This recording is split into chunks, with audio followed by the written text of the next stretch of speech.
Hey, everybody. This is Chris trying to bring the humor of Velma to the Film Threat live stream.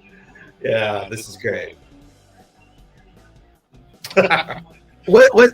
Alan, what happened to you? It's like you went in the transporter and they split you into two Allens.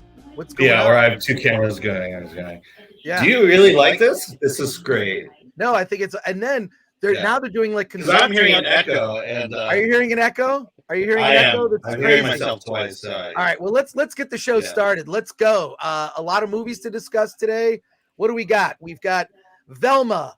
We're going to talk about Velma, Missing, new film in theaters, Virtually Heroes, Skinamarink, the horror film, Alice starring, plus an interview with Stalking Fields filmmakers Sean Crampton and Jordan Wiseley. That's what's happening on the show today. Alan, I think we should just get started. Yes. Let's do it.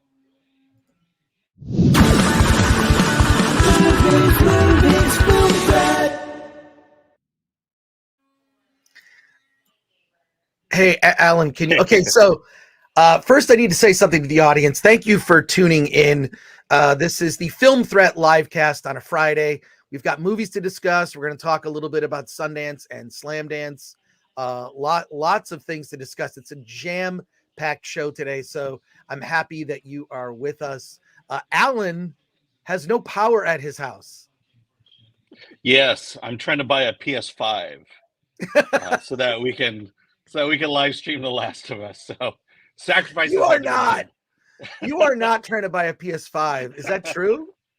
No, they're doing maintenance on the power grid in my area, and so they're shutting the power off at my residence. Typical California for you. And right outside behind me, there are construction workers sanding the side of my building.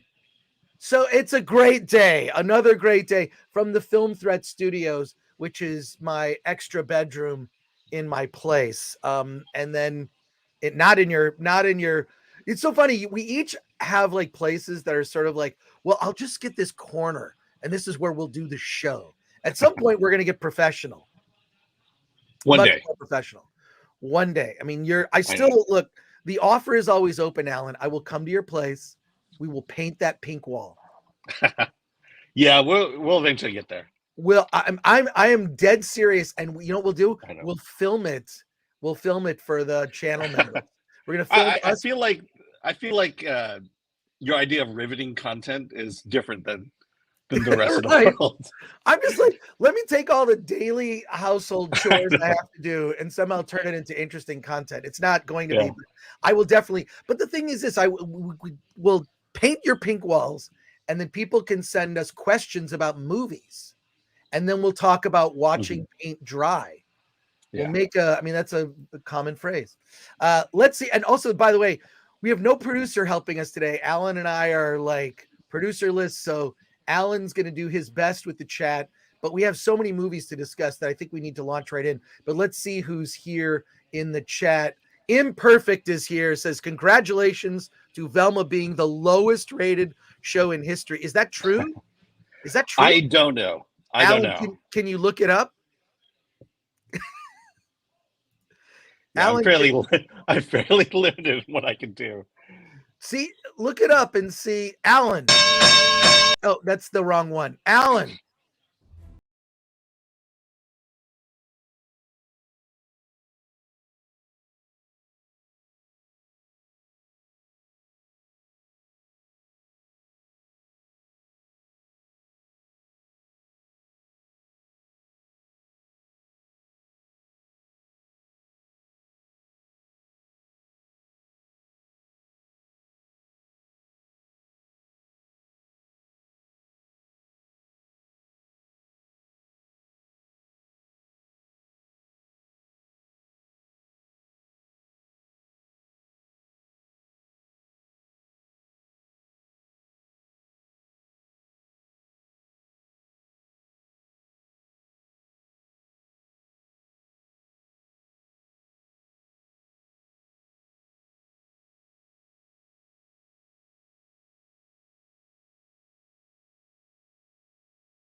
don't have an article to pull up. I can tell you it's a badly rated. I don't know about the ratings, but it's badly rated. Oh, okay. So the ratings have more to do with user ratings or something. Probably. Not actual ratings. It's not like, I mean, we don't necessarily do television at Film Threat, so it's no, we do. All my resources tend to we do, but I don't. It's interesting. I don't have culturally. Yeah. Well, I'm not prepared to find ratings for television shows at the moment. All right, that's good. But I will say this: it's funny because when I first came on here, because we have our little show prep, which basically means we're going to be late. I saw Alan had 2 cameras on. I'm like, oh my god, this reminds me of this episode of Star Trek where Captain Kirk went through the transporter and kind of split into 2 versions of himself.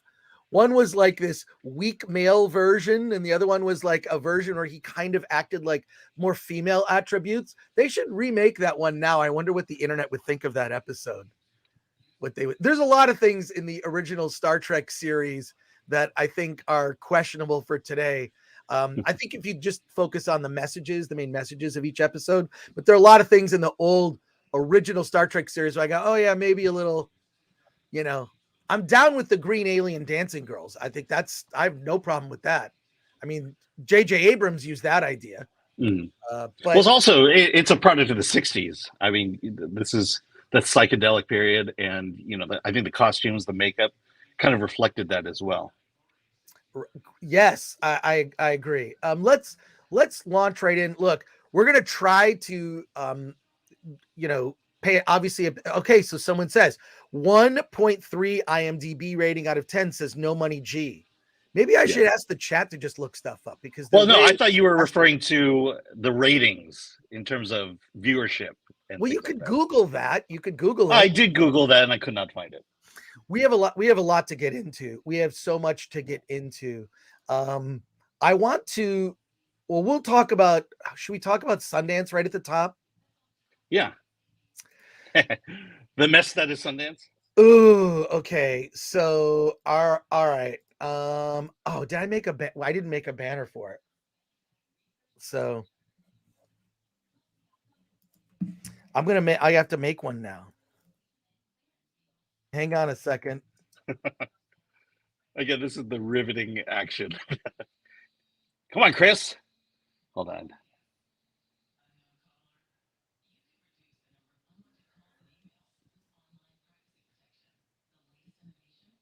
What are we doing here? Before we do that, I actually I signed up for the Slamdance channel. You can download it on Roku, and I noticed that you can sign up for a 14-day free trial before it kicks into paying.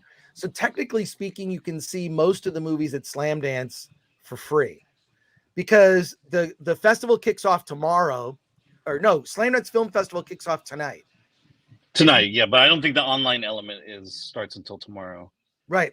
So what you can do then is sign up for the Slamdance channel or Slamdance, download the app.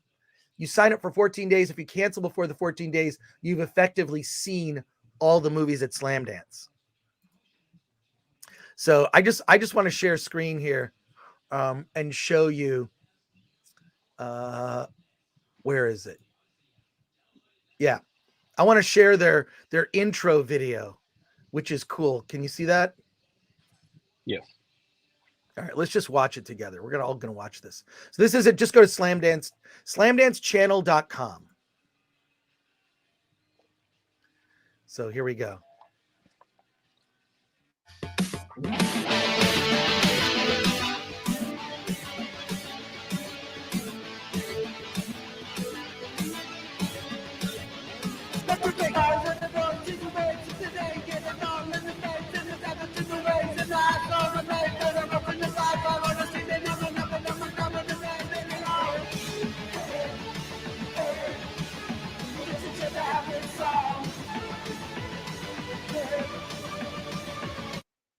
So that I love this promo for the festival. It's like a 1-minute little promo. It kind of gives you a sense of the tone of a lot of these like very low budget indie movies, even micro budget indie films and shorts. I love it. My heart is really, I think that Slamdance kind of is the spirit of the original Sundance. Slamdance kind of embodies that, which is like a lot of, homemade looking movies, people making films with just whatever resources they have access to. So I'm a huge fan of Slamdance. Now, there is another festival. And I have some issues with this other festival. Now, I applied. You mean the festival that's across the street from Slamdance? I applied for credentials to Sundance, and you're asked a lot of questions that I consider somewhat personal. In addition to these questions, what is your race? What is your race and or ethnic origin? Why should that matter to me getting credentials? If I'm a person that has a body of work where I've reviewed films, whether it's on YouTube or whether it's I've written reviews of movies that play Sundance, none of this should matter. I always put decline to state. In addition to, so this is what you're looking at is part of the questionnaire from the press credentials, which anyone can apply for press credentials at Sundance. Anyone. You just go to, I believe it's sundance.org/press. That is the website you can go to, and you can fill out this form. This is publicly available. So I'm asked if I'm African-American or of African descent. By the way, I could be white, I could be Caucasian, and I could be of African descent because I could live in Africa. Does that make sense? I could have parents that lived. Isn't Elon Musk in that category? Alaskan Native, Indigenous, Native American, Native Hawaiian, Caucasian, White, East Asian, Latinx, I guess they're still using that, or Hispanic, Middle Eastern, Pacific Islander, Southeast Asian, South Asian, a lot of different Asians, Alan. Want to point that out. Yes. They categorize us in the regions. The funny thing is when you put in decline to state, what they'll do is they'll look at your picture and they'll pick it for you. Do they really? I mean, that's a lot of times when you file something for the government and they ask you these questions and you say decline to state or refuse to state, they'll just fill it in for you based on your picture. Really? Okay. Yeah. So yeah, I in addition, they also Sundance will ask you what your sexual orientation is, how you identify. Mm-hmm. This has nothing to do with covering independent film. No, it has to do with what room they'll give you when you arrive. And the other thing is, someone pointed this out. I think it's interesting. They sort of break up the Asians. There's East Asian, Southeast Asian, mm-hmm. Pacific Islander, South Asian. If you're white, I mean, I don't know. I'm English, Irish, German, Russian, and Polish. Okay. Mm-hmm. And I'm proud. Some of them, Irish, they don't do food so well. Polish, I love Polish food. But there's so many different types of white people. How much are we sort of, dividing people into these things? I just think I don't. And then I got a press release today. This is true. I got a press release. I checked in my email this morning so I could be late to the show. We were like 5 minutes late. Please, folks, we're undermanned today. We're undermanned. But I got an email about a press release about a comedy show featuring certain types of ethnicities. It's a Sundance event, comedy with Hari Kondabolu and an all South Asian lineup.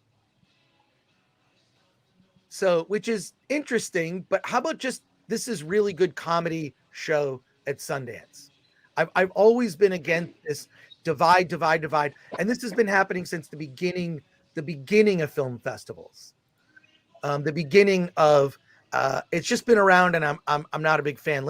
There's another article, or is the article you put in the private chat, is that what I should look at? Yeah, that's the community guidelines you pledge to when you I'll show buy that tickets at Sundance. Okay, I will show that in a second. I want to show a different article. Here. Give me a minute to find it. That's not it. Okay, here we go. This is from Christian Toto, Hollywood in Toto. He says, want to watch a film at Sundance? You have to sign a woke loyalty oath or else. So Wall Street Journal scribe shares waiver required to attend Orwellian festival online. So, by the way, So yeah, so what I posted in the chat is, or in the private chat, is that oath. okay, we'll get to that in a second. Yeah, we'll get to that in a second, but I want to ask you, Alan. So we have some people that are in Park City covering Sundance and Slamdance. They're physically in Park City, Utah. We have more people, a larger group, 6 or more people that are writing reviews of movies, outside of Sundance, watching these films, what they call virtually. Were you made to sign this loyalty oath? I don't remember. There's a chance that I did, but I signed up maybe 2 months ago, and it's like terms of service. Right. How often do you read terms of service? Exactly. Okay, so the Sundance Film, I'm going to read this article real quick. The Sundance Film Festival is having a tough go of it lately, but some of the wounds are self-inflicted. The gala went virtual in recent years due to the COVID-19 pandemic. Films that traditionally break out at the festival are having a harder time doing the same with the general public. Call Jane, a pro-abortion drama starring Elizabeth Banks, debuted at Sundance last year, but flopped in theaters during its fall 2022 release. Honk for Jesus, Save Your Soul similarly bombed. The rights to the latter sold for $8.5 million, but the film earned just $2.5 million theatrically. The title debuted on Peacock simultaneously. So it's just going through like some of the, last year's Sundance screening of Jihad Rehab sparked a belated cancel culture nightmare. The result, the festival apologized for screening a movie, one replete with glowing reviews, no less. That led to the event getting even more strict when it comes to so-called controversial films, as if a film festival isn't the ideal venue for challenging art. All of that may pale in comparison to the latest revelation. The festival kicks off today, keeping founder Robert Redford's vision of an indie-minded movie experience in mind. That's on paper, at least. The Wall Street Journal reports that anyone interested in watching a Sundance screening online this year's event is both in-person and virtual, better pony up more than just a few dollars. Wall Street Journal reporter Gary Geppel says he tried to sign up via Sundance's online portal recently, but ran into a roadblock. He learned virtual attendees must agree to what he dubbed a loyalty oath to ensure they embrace the festival's woke spirit. The event's community agreement includes several clauses like virtual attendees must avoid unwelcome sexual attention, harassment, stalking, and inappropriate physical contact of any kind. That just seems obvious. Do you need to say that? Yeah. I mean, I'll be honest. You can go through the rest of the article, but it feels like an overstatement on this part. But I do have concerns if we actually do talk about the actual text of this. Right. Does that mean no mean jokes about the rich and famous? The menu couldn't attend this year's event, alas. The message, anyways. I'm gonna share this article in the description of. Yeah. I'll do it after the show. The message included a name optional reporting system to snitch on anyone who defies these rules. Submissions will be taken seriously and reviewed by Sundance's safety and belonging team. Could they have picked a more Orwellian name? Safety and belonging. Remember, this is for watching festival films online. That doesn't impact anyone's pandemic fears, and it's unlikely virtual audiences will be able to harass someone from the comfort of their couches. Alan, if you harass me while you're watching Sundance movies, I'm going to be upset with you. Those who run afoul of the risk of the rules risk a ban from all Sundance-related projects. I kind of feel like I'm shadow banned. They invite me every year, but then I always am just like, well, someone can use this badge more than I, because if I want to see a movie at Sundance, most of the publicists know who I am. Then they can just send me the movie directly and do an end around Sundance. This is concerning to me, and also the sort of like the way we just constantly divide people at these festivals into more and more slivers of like, you're this kind of person. I just want to see a really good independent film where I can be engaged in the story and live vicariously through someone else's life and learn a lesson, regardless of what that person looks like or where they're from or what their sexuality is. And I wish there was a focus on sort of what might be considered true inclusion. Let's look at this pledge. You said that you found it online. Yeah, well, I mean, no, I signed up again just to get to it and grabbed a copy of it. I'm going to share it right now. I'm going to share. Here is the community agreement from Sundance. Can you read it? Not yet. Should I zoom in? There you go. Yeah, you'll need to enlarge it. Is that good? Can you do it 2 more times? 2 more times. You got it. Yeah. Okay. Hang on. Again, I'll leave. Okay, there you go. That's perfect. Is that perfect? Okay. Yeah. All right. So, let's see. Our spaces and events. This is a community agreement. This is a thing you have to agree to before you watch movies at Sundance. Our spaces and events encourage the open exchange of ideas. They're already not correct. I know. There's an irony there. That's kind of my point on this whole thing. Keep going. That's hypocritical right there. It's not an open exchange of ideas. If it was an open exchange of ideas, there would be other ideas. Yeah. Well, ultimately, this is the thing I got out of this was, when we go down this list, you'll see be respectful of people regardless of their race, their ethnicity, gender. Don't abuse people. Don't assault people. I agree with all that. Yeah, I agree with all that. But the thing is, if you said it, let's just say if someone walking down the street was wearing a MAGA hat, does this apply? What if I made a hat and chat? Let me know what you think. What if I made a red hat that said "Make movies great again," and I wore that hat to Sundance? Yeah. How do you think people would react? Mm-hmm. Exactly, because the text alone seems to be something you can agree to, something you could. Okay, I may not agree with you, but I will respect you. That's what it should say, but it doesn't feel like that will happen if you hold certain positions, hold certain opinions. It just seems like this is just be a civil human being, but they get really specific with some of this language. We hold steadfast in our commitment to freedom of expression while simultaneously lifting up anti-racist, anti-sexist, and anti-discriminatory practices in all areas of the Sundance Institute community. Oh, really? Really? Yeah.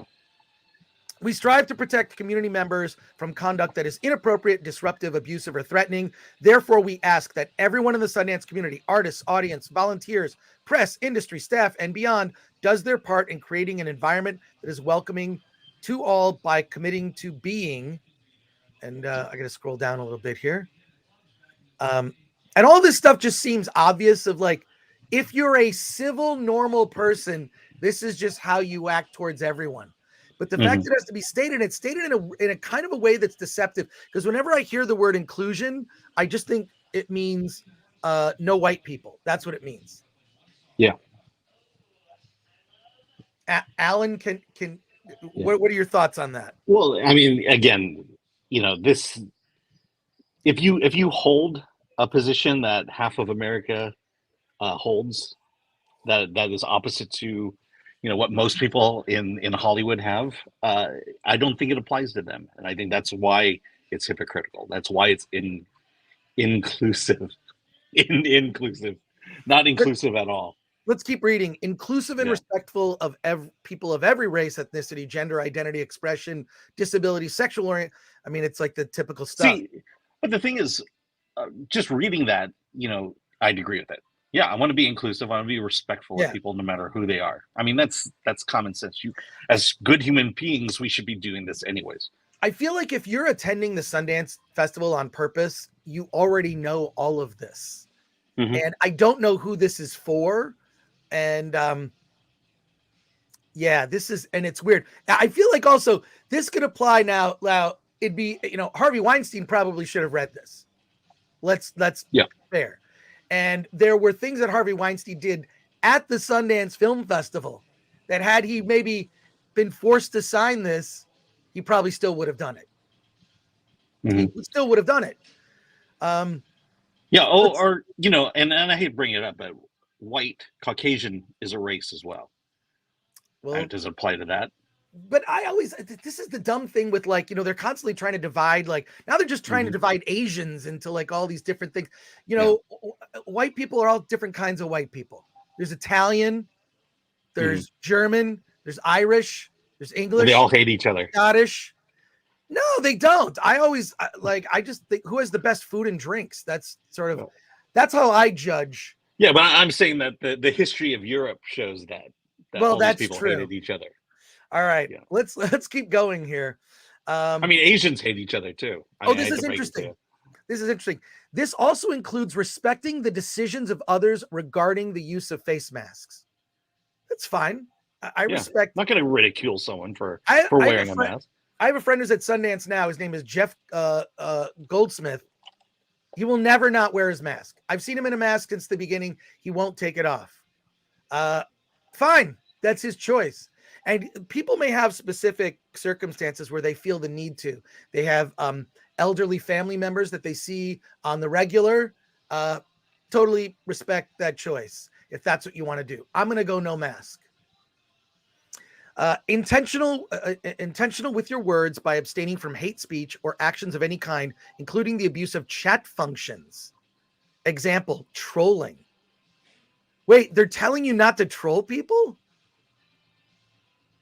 Man, this is okay. Yeah. I know we have a lot of movies to review today. We got to dig more into this. Mindful of personal space and boundaries of others by avoiding unwelcome sexual attention, harassment, stalking, and inappropriate physical contact of any kind. Okay. Yeah, there are laws. There are laws set up. Yeah, there are already laws. Also, well. When someone brings up hate speech, I always think, well, who decides what that is? Mm-hmm.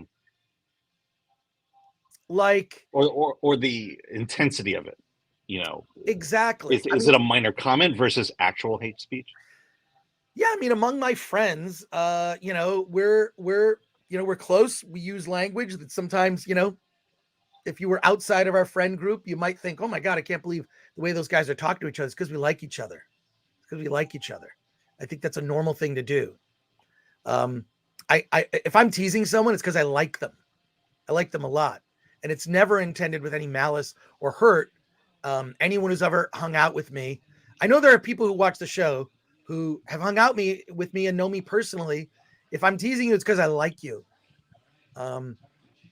So, and that's joking is sort of a thing amongst my family. That's how we diffused any sort of uncomfortable situations. We joke with each other. Yeah. The interesting thing is actual racists are not attending Sundance. Yes, I was going to say, like, I don't think there's anyone that's actually attending that this would apply to. Yeah. I mean, I can tell you that this tool here, this little, it's not necessarily to build a greater community, but it's in a way it's to control micro behavior. You may do something by mistake, tweet something by mistake, say something by mistake, and then they can come to this thing to now ban you from Sundance in perpetuity. Let me finish reading it. It's not very long.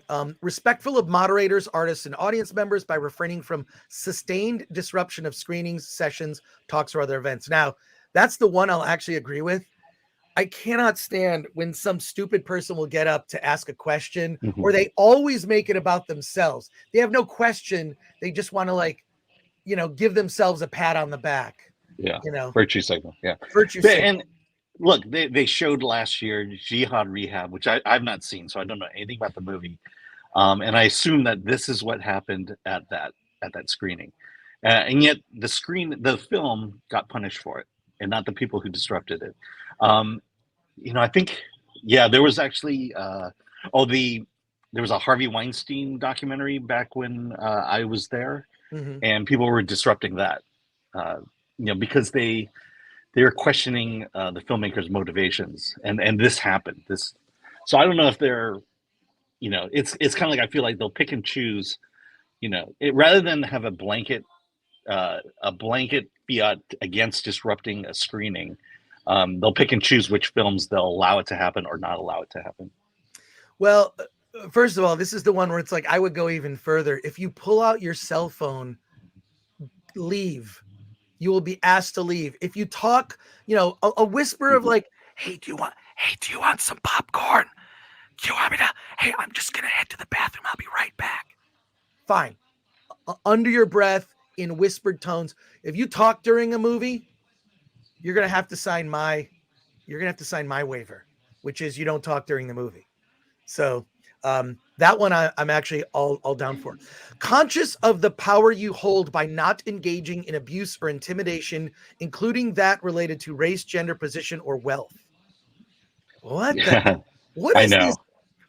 It's sort of like when you see a rule, like if you see a posted sign at the gas station that says please do not smoke near the gas pumps. It's because somebody smoked near the gas pumps and probably died horribly. But I wonder what they're referring to when they're listing each of these rules. It's because someone did something that made someone uncomfortable. My concern with Sundance is that there are a lot of young people there that don't have a lot of real world experience and don't know what it's like to deal with adults. And how do I distinguish what an adult is? I'll tell you exactly how I define an adult. It's you become an adult, and becoming an adult is not age specific, right? You can become an adult at 15, you could become an adult at 50. But becoming an adult is when you have learned how to be in control of your feelings. If your feelings control you, you are a child. If you are in control of your feelings and you can say to yourself, I'm having this feeling, but I'm an adult and I'm going to act accordingly, then you are an adult. That's how you know. That's how you absolutely know. Let's keep. Oh, this. Well, I'll just say that. I mean, this is that whole idea of white privilege and stuff, and it's all outlined in Deconstructing Karen, which I would still highly recommend people see. But it's just that idea that you, Chris, as a white person and as a man, need to understand the power you hold, and just by walking down the street, how much you're oppressing people. I wish I had power. Such a Considerate of the work of artists by refraining from fishing and pirating the work of Sundance filmmakers. Now that I'm 100% behind. Yeah. I'll say, actually, reading through this now, I'm about in agreement with about half of this. And then the other half, I'm like, oh, please, no. Yes, absolutely. Pirating, do not, under any circumstance. Proactive in prioritizing community health and well-being by refraining from attending events when you feel unwell. That's an obvious. No, one time I went to Sundance and one of our, this was in the, early 2000s, one of our writers, Ron Wells, got deathly ill with the flu. He had to go to the doctor, and he was seeing movies and reviewing films for like the first 3 days. And then for the rest of the festival, he was in bed and was miserable. Yes. So a lot of these things are. So if I'm sick, I'm not going to watch any of the Sundance movies at home. No, you should not. A conscious visitor by treating Park City and Salt Lake City residents and communities with respect. Yeah. I call that, you know what I call that? Learn the name of your bartender. Your bartender, your server, just be, anyone who's ever worked in the service industry, and believe me, I've had some, I worked at a video store. I was a counter jockey. I worked at Burger King. I worked a lot of jobs. If you've ever worked a job like that, which I think it's important that people do, you learn an appreciation for what it's like to do that job. And when you see someone behind a counter at something, I'm like, man, I've been there. I know this job. You're doing it. Your wage. You're working for the wages. I've been there and I respect you. So yeah, I actually, half of this stuff I think I agree with. Yeah. But it's obvious. I mean, this is the thing that's why I'm feeling like maybe Christian and the writer of that article are kind of overstating this as some kind of woke pledge. I mean, when you bear it down to its ideas and concepts, it's just be nice to people, be respectful, don't assault people. It's common sense things. It's also following certain laws, like don't vandalize, things like that. But to me, the issues I've always run with statements like this is they're never applied fairly. Right. They're applied against certain people when certain people do certain things, but when other people do it, they're let go because they're marginalized people groups or whatever, and this should be just 100% to everybody. Respect one another, show respect to the artists, respect to the city, and stay. There's no reason you should be touching other people without their consent. I'll say this: I've been going to. I have attended Sundance since I think '96 might have been the first year that I went. I'm trying to remember what sweatshirt I have that what numbers on it. It's either 96 or 97. Everyone there is like in celebration of, you're so excited to be there, and in celebration of movies, everybody's nice to each other. Now, if I've seen anything of anyone being upset, it's usually a filmmaker over something that's going on. And whenever I see anyone sort of in public that's going through something, right? They're angry, they're mad, they've got, they overreact to something, whatever. I always think of this story that is from the book, The 7 Habits of Highly Effective People. Have you ever heard of this? The 7 Habits of Highly Successful People. What's the forgetting the name of that book now? Alan, can you look it up? I promise I won't play the music. I won't play the music. I mean, you're pretty close. Okay. It's hard for me to search the real title of a wrong title. No, but, just look up The 7 Habits. I'm going to look it up because I really. Yeah, I mean, I think that is the title of it, isn't it? The 7 Habits of Highly Effective People. The 7 Habits of Highly Effective People. There's a story. Isn't that the name of the book? I read that book years ago. Yeah. And the one of the stories in it really struck me.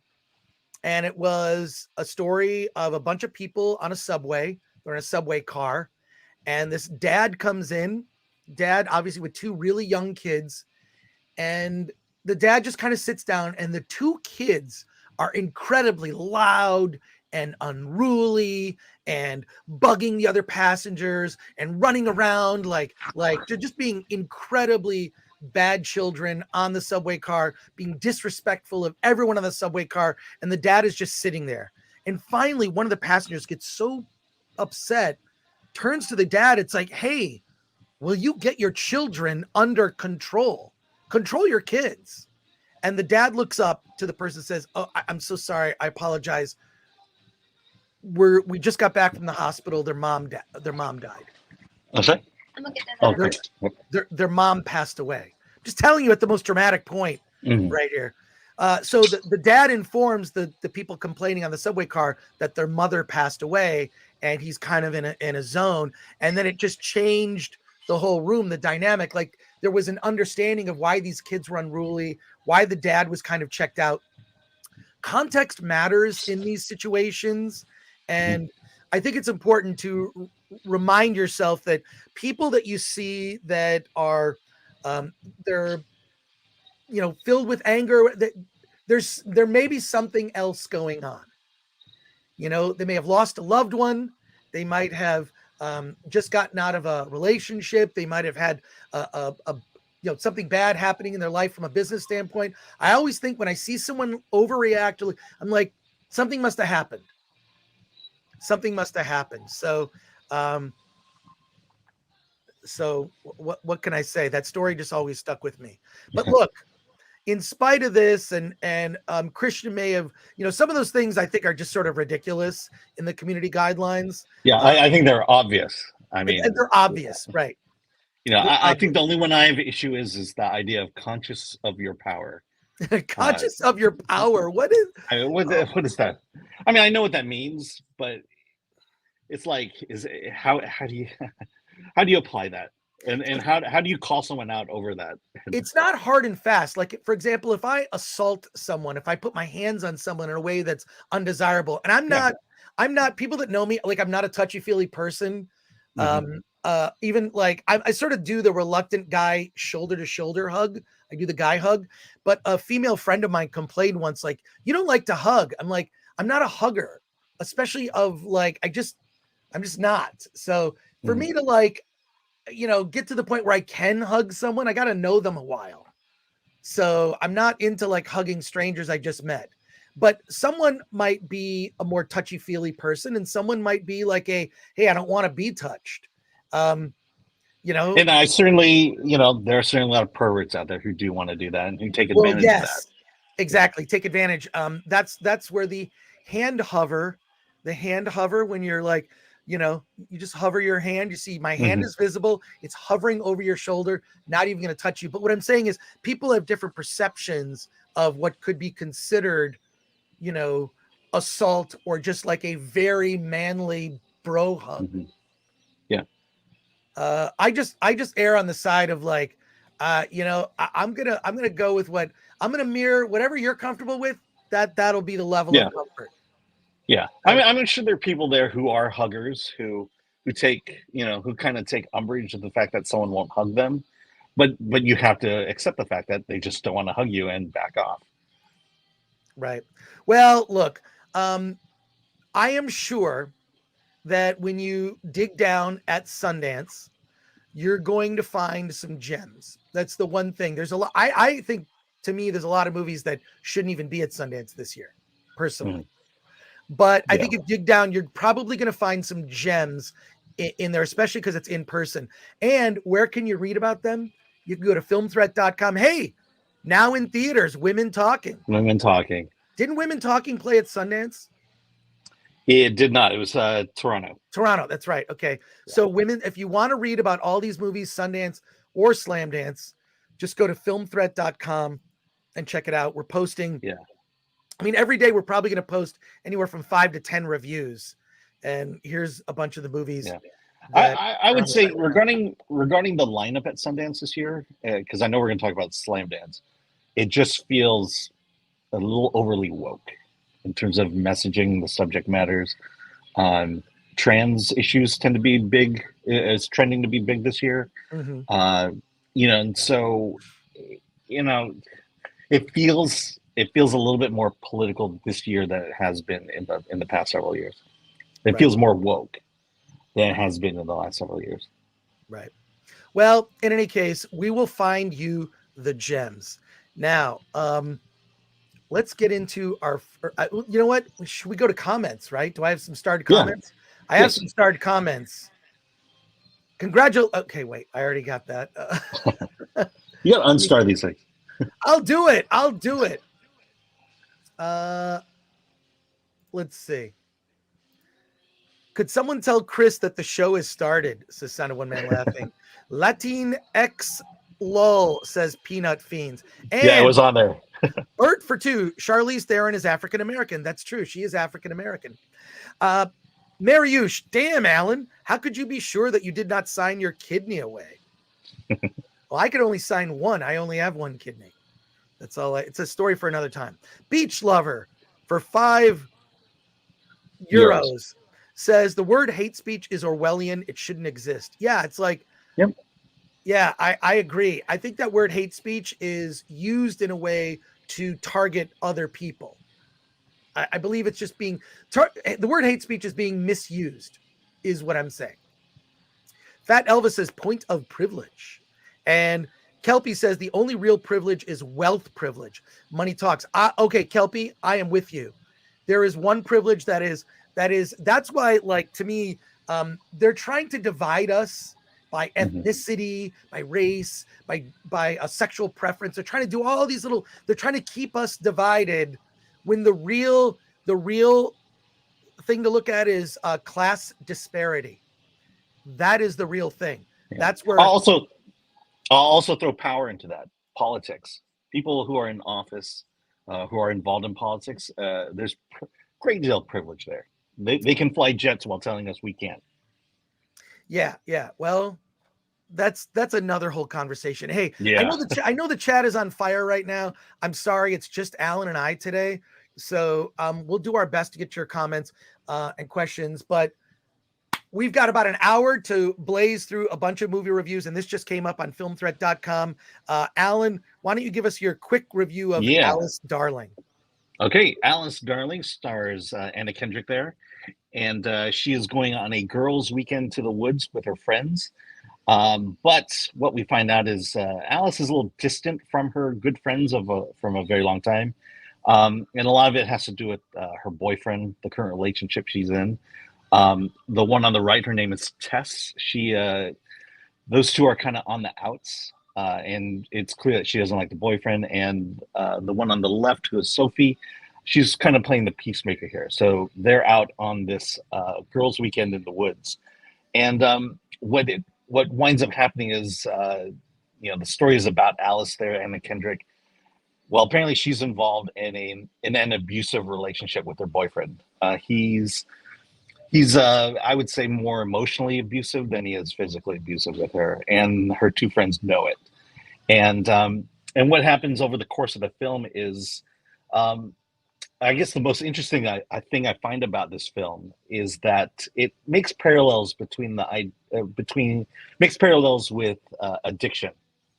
The idea that being in a toxic relationship is like an addiction, the same way that you're addicted to alcohol and drugs, and in a way that they're trying to, they're taking Alice out of this situation and basically detoxing her. They take her phone away so that she can't be in contact with her boyfriend anymore, and you see her kind of going through withdrawals of not being around him anymore, and that over the several days that they're out of the cabin, that she begins to get a clear head as to the nature of their relationship, the power that he has over her.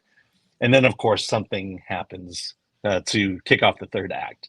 I'll say this. I like this movie in the sense that it's a drama. It's a very good drama. It's not a high-end drama. I don't think it'll be winning any Academy Awards, but it's very authentic in the way that they deal with the issue. And what I think I appreciate the most about it is it's very subtle. The way that she deals with this abusive relationship is done in a very subtle way and not in some kind of glorified Hallmark moment. No one's making speeches here. All it is the declaration of friendship, that friends help friends, and that her two friends are going to help her not only get out of this relationship, but to deal with the ramifications of the relationship. And so there are no speeches, no lecturing. And ultimately, I'll just say it's not woke in any way. It's just a really straightforward, good drama about friends helping friends. And that's the thing that surprised me most about this. Because of the nature of films like this, these movies tend to be message movies. This is not a message movie. It's just a straightforward drama. And so if a drama starring women is something you're into, something interesting, something authentic, this is the movie to see. So I actually liked it, and I just like the fact that I'm not cringing at just obvious woke moments, because there's just none in this movie. Now you've got me interested in wanting to see it. I like this aspect also of going on sort of a device vacation, taking away your device. I think we all have times we probably look at our phones a little too much. And so it can be, I think when they do research, they're going to find out that cell phones, devices, social media is more damaging to your well-being than smoking. I just believe that. Absolutely. I'm scrolling through the chat. I'm looking for comments here, but Adrian Curry, our friend and a member, sends in a $10 super chat, says, "The Green River." Thank you, Adrian. Miss you. I went to the Scum and Villainy Cantina last week and was thinking about you and just all the great times we've had at conventions and nerd events. The Green River Killer slaughtered women because he hated them and his mother. This is not considered, hated them and his mother. This is not considered a hate crime. Thus, the term is bullcrap. Yeah, but I mean, he murdered people. Murder is illegal. So, but the thing is, the basis of murder is hate. You don't murder people you like. That's just the fact. That's just the basic fact of murder. Right. Well, look, if I hate Star Wars: The Rise of Skywalker, is that a hate crime against that movie? Yeah, but the things people say about people involved in making those movies, exactly. You get a sense that maybe there's a little hate involved. And Andrew Wordna says, "God bless Adrian. Go on FNT." That would be great if Adrian was on FNT. And then Ninja Kick the Damn Rabbit says, "So no commentary on toxic masculinity?" He's asking you, Alan. No toxic masculinity. No, I don't. It's kind of like they don't. Those two words are never uttered. And he's an abusive boyfriend. I think if you were to complain, if you were to complain about anything, it's the fact that the only man in the movie is bad. And the reality is there are good men out there who would be equally apt to help Alice out than not. But that's never brought up in the movie. It's never a point in the movie. Strasbourg, did we talk Velma yet? We have not. We are going to get to it. We're just talking some small indie movies now. So let's get right to another one. We're going to do a reset here. I just want to say to everyone in the chat, everyone watching live, we have over 600 people watching us live right now. Please smash that like button and subscribe to the channel if you're not subscribed. We really appreciate it. We know a lot of people watch us and don't subscribe to the channel. Please subscribe right now. We really want to get our numbers. We want to get our numbers up to, we're like almost at 66,000, but the number we really want to get to 69. So we want to get to 69,000. And it would really help us a lot if you subscribe to the channel. So please, if you are not already subscribed right now. Oh, wow. Let's get into, we're going to talk about Velma. We are definitely going to get to Velma. There's a movie that's out today that I want to talk about. Let's see.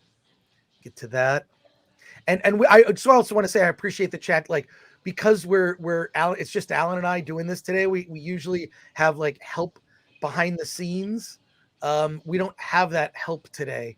So I didn't realize how much, you never know how much you need your producer, Glanuccio or Ryan O'Donnell, until they're not here. And so they're not here. So it's just Alan and I. Yeah, it's kind of like when you just get old enough. Here's what I feel like right now, Alan. It's like when you just get old enough when you're like 12, 13 years old and your parents feel like, you don't need a babysitter. We'll just leave you at home. And you're like, popcorn, movie. I can watch whatever I want. I can stay up and play video games all night. And then you fall asleep at like 11. That's kind of what I feel like right now. We're left alone to our own devices, Alan. It's like when we first started. This is what we were doing when we just didn't have this big an audience, which we are grateful for. Thank you for being here. We're really grateful that our audience keeps growing. And so thank you for that. Let's get into it. Missing. Okay, I gotta make sure I get the filmmakers here right. So Missing is a film directed by Nicholas D. Johnson and Will Merrick. It is in the genre of screen movies. What is a screen movie? It's a movie that takes place all on a computer screen. You're seeing people's emails, you're seeing FaceTime chat, you're seeing people talking through Zoom, you're seeing all sorts of things. Nothing happens unless it's on camera. A ring.com video. So you're seeing everything happens on a screen and you're telling a story using this device. There have been movies that have been like done like this in the past. Unfriended, which was more horror. There's Searching, starring John Cho, which is by the same team of filmmakers. And I thought Searching was amazing. It's a thriller. And Missing is in the same vein as Searching. In fact, very cleverly, there's a reference to Searching at the beginning of Missing because there's a Netflix show that dramatized the events in Searching. In any case, a young girl named June Allen, she lost her father when she was young, and you see video of the two of them together, lost her father tragically. Her mother is just getting back into the dating scene and finds a guy named Kevin Lynn. So her mother, Grace Allen, finds Kevin Lynn, and they're going to go off on this amazing vacation together. And June just doesn't care. June, played by Storm Reed, by the way.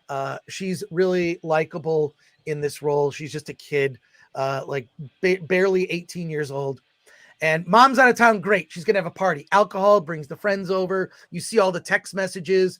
They're buying booze. They're going to have a big party in Van Nuys. Suddenly something is afoot. She goes to pick up her mother from the airport. Mother and new boyfriend do not arrive home from the airport. What is going on? She's looking for the the security cam footage from the hotel. Did they leave the hotel? What happened? She's trying to get someone to go to the hotel, get the security cam footage. Everything escalates in this in a way that, like, I don't want to ruin. It's so good. And what was amazing was the crowd was so into it, because there's even, like when you try to log on to something and they make you solve a puzzle. The puzzle is basically like, pick the squares where the bus is, right? And so they got big laughs. She's trying to hack into her mother's email account by guessing what her password is. All those things got such big laughs and reaction from the audience because we spend so much time in front of screens.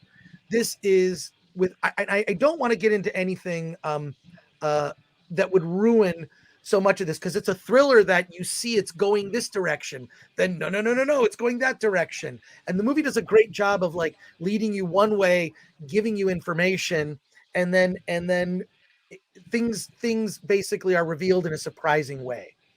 In fact, I'd like to actually go see this movie again because it's so fun. What's interesting also is when you're seeing the thing that your eye is supposed to see, there's always something else happening on the screen. So I'm sitting there, once I've sort of read the salient piece of it, that I'm supposed to read, my eye goes over to like, all of her other text messages, which all had to be read.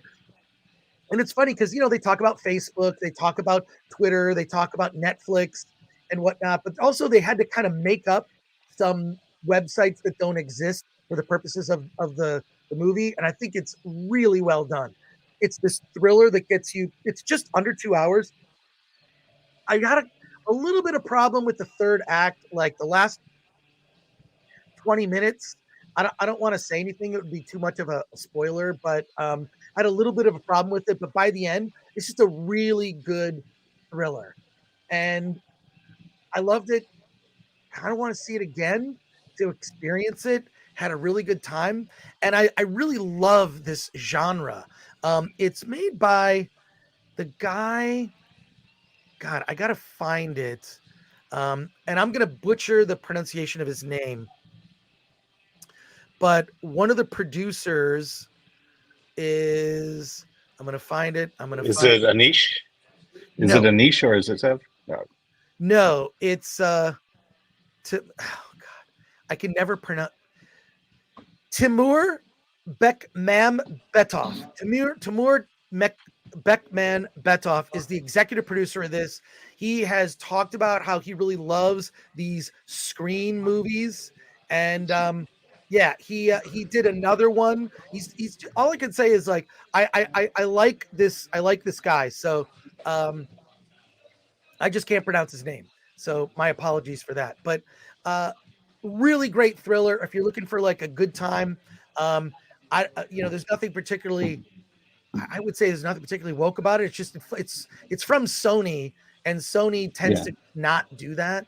So yeah, I really loved it. I don't know what else to say other than like I don't want to say any more because I would ruin it.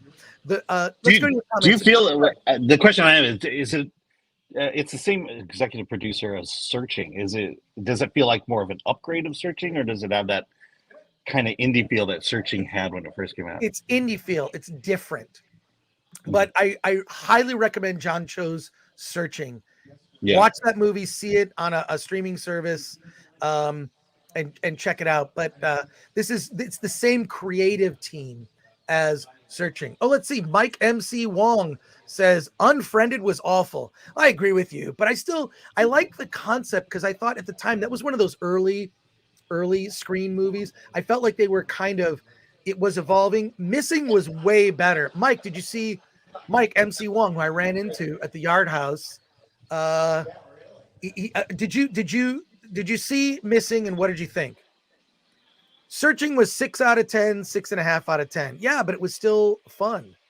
So it's a solid, fundamentally solid film, and I think people more or less have issues with the ending of it than the lead up to it. I do have issues with the ending of it, and I can't discuss it, so I can't discuss it. Probably nice to watch on a laptop, says Wayo.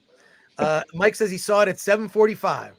So all I can say is this: like our whole audience was like super into it, and we're like bursting out laughing. Like one of my friends, Walter Areas, who also works on Film Threat, And he's a producer on Attack of the Doc, and we're also friends in real life. Walter was there. He was bursting out laughing at like all of the just sort of inside, like if you know about like tech and VPNs and how stuff, it's like an in joke for anyone. There are a lot of in jokes for anyone that works at tech. You'll just laugh at like sort of like, you know, the hoops that June has to jump through to make certain things happen. But it's all real. It's like you're looking at it like it progresses a lot faster for the purposes of the story.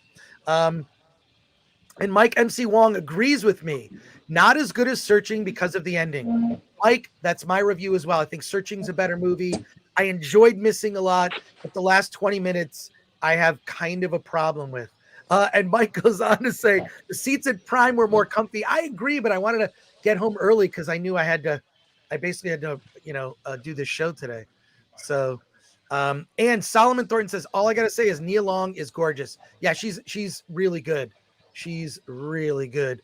And Akanika has a comment. What's in the mix at Sony that makes them less likely to include woke garbage? Can I tell you what's in the mix? Profit. Greed. I was going to say greed. I was going to say, yeah, greed. Yeah. I think it's profit and greed. So there you go. Profit and greed. They care more about that. I think that they have an understanding. We were talking about this after the screening because what we always do is we go see the movie. Then we go back to either Yard House or Islands and we discuss the movie. So one of the things we talked about is like certain studios, I think that like Sony looks at it as like, well, here's the thing. A lot of people, they want a reason to go to the movies. But now if you look at it and you look at a movie like, say, the latest Marvel film, if you can find a reason to not go, you save yourself money. So I think what companies like Sony and Universal and Warner Brothers are starting to realize that if they include too much of this luxury nonsense, that it turns audiences off. It turns audiences off. And it's interesting because you'll find that in certain markets, I sold a movie once, which went to the Cannes film market. This movie I made, my big fat independent movie. And one of the things that I found out is that certain markets don't like certain things. For example, the Japanese market does not like anything with vomiting or anything involving farts. And we had fart jokes in the movie. And for the Japanese market, they chose, and that's their choice. You sell them your movie for the market for a period of time. They, they can make slight alterations. So I think that what Sony and some of these other companies have realized is if you include too much of this stuff, especially in the trailers, if it's in the trailer, it turns audiences off. A few more chat questions before we get to our Velma review from Alan. And Alan, thank you for taking one for the team. Right now you've taken 3 for the team. I'm taking a bunch for the team. All right, we have a super chat here from Sir Switch Crookington for 5. There will be a new micro genre of well-disguised woke flicks. Alice Darling sounds like one of them. Message will be more subtle, but men still bad. But here's what I will say, Sir Switch Crookington. Thank you for the 5. I think sometimes we're just overreacting to stuff. Mm-hmm. Like this movie could have been made 10 years ago, and no one would have pointed it out. We're so wired now to knee-jerk overreact to like, this is woke because of X, when X has been in movies for decades. Would you agree, Alan? Absolutely. We look at the old stories, Star Trek, the original, the Next Generation, Twilight Zone. It has, if you want to call anti-racism woke, yeah, it had messages like that in there. If you wanted equality as woke, it was in there, but it was subtle and it was told in a way that was, we've talked about last time, like a parable. It was just putting a story out there, bringing a message to it, and provoking thought. And that's the thing. I think that's the key, is it provokes thought as opposed to lectures us and tells us how to think. Yeah. So I would just say that, like, you got to kind of check yourself and go, am I overreacting to this? And you might, in fact, be. So, yeah. And also sort of, depends on your tolerance for that kind of stuff. Let's see. Eric Henson for 2 says, glad I work from home on Fridays and can join. Thank you, Eric. And thank you for your support and for being a member. Stephen Ellis for £5 says, hello from a cold Montrose, Scotland. Great show as always. I love your measured and thoughtful reviews. RRR was a joy to the ears and eyes. Well, first of all, Stephen, thank you for that, and we appreciate it. Alan and I try to give like fair reviews to movies, and also you're getting, for the most part, 2 opinions on a film. Although not today. Yeah, I did see it. Alan and I had to divide and conquer. That's all right. That's all right. Alan, I really think your daughter would like Missing. Okay, we'll see. Come on. We'll see if she wants to. I'm done forcing her to see movies. Well, you're I a can't bad even get to dad. see Raiders of the Lost Ark. You're a bad dad then. But thank you, Stephen, for your support. And yeah, we try to provide like 2 opinions and just try to be not super overly reactionary. Although, I watch a lot of those channels because I'm entertained by them, but it's just something that I don't feel when it comes to stuff like that. Probably because I see too many movies. Let's see. Wait, no, let's go to this. Mike MC Wong says, I liked Missing, but I kind of guessed the twist. That's fine.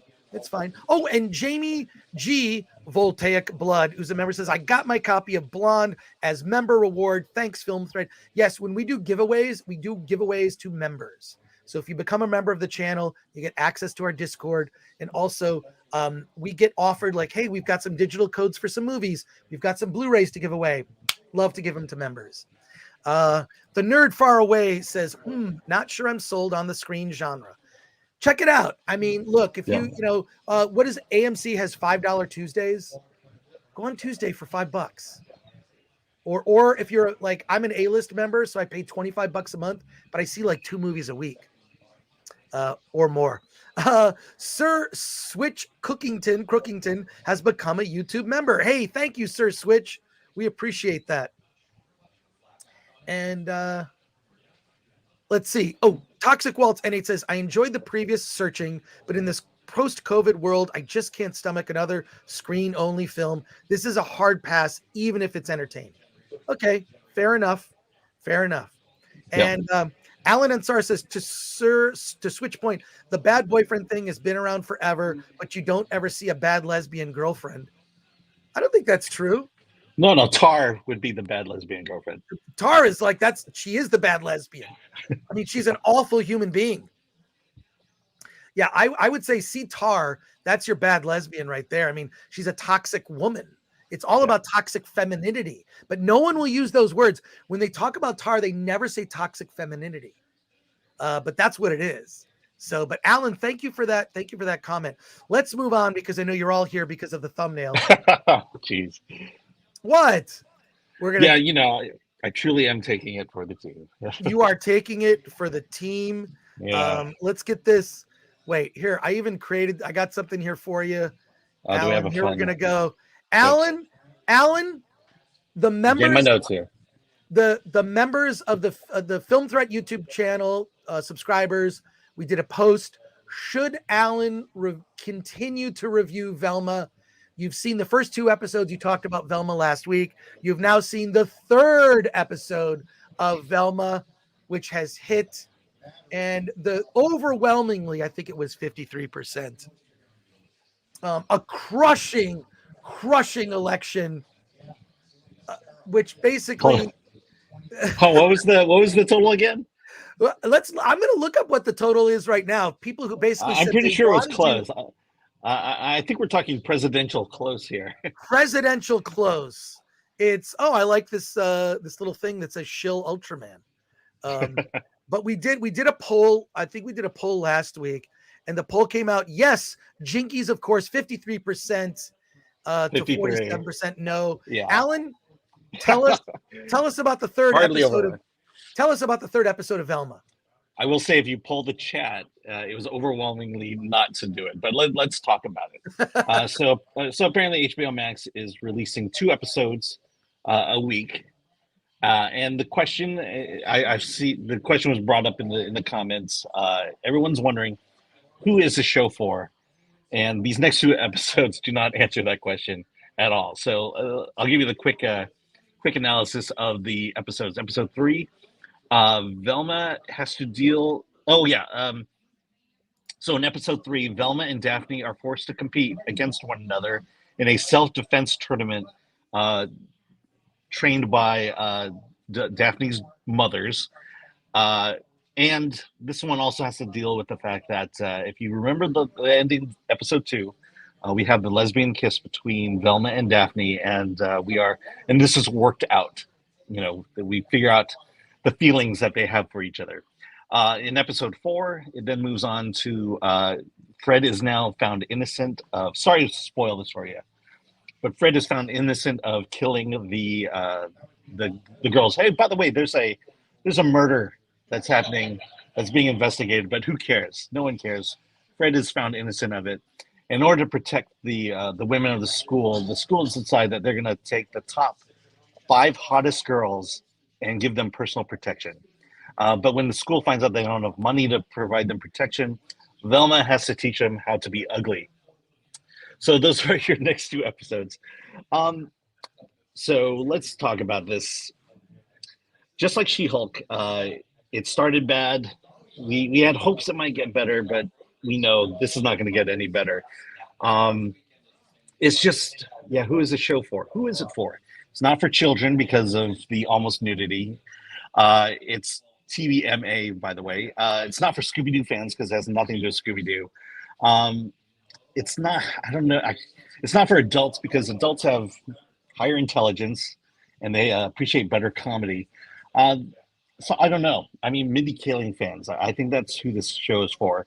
And her fingerprints are all over this. The show continues to be just nothing but jokes after jokes after jokes, and they're just bad jokes. They're references to modern, pop culture. It's references to pop culture of the past. There's references to details of pop culture that no one cares about. And so the show just continues to just be this inane commentary of, it tries to. I just struggle so much with this show because I don't know if it's trying to be woke, if it's trying to make comments on being woke.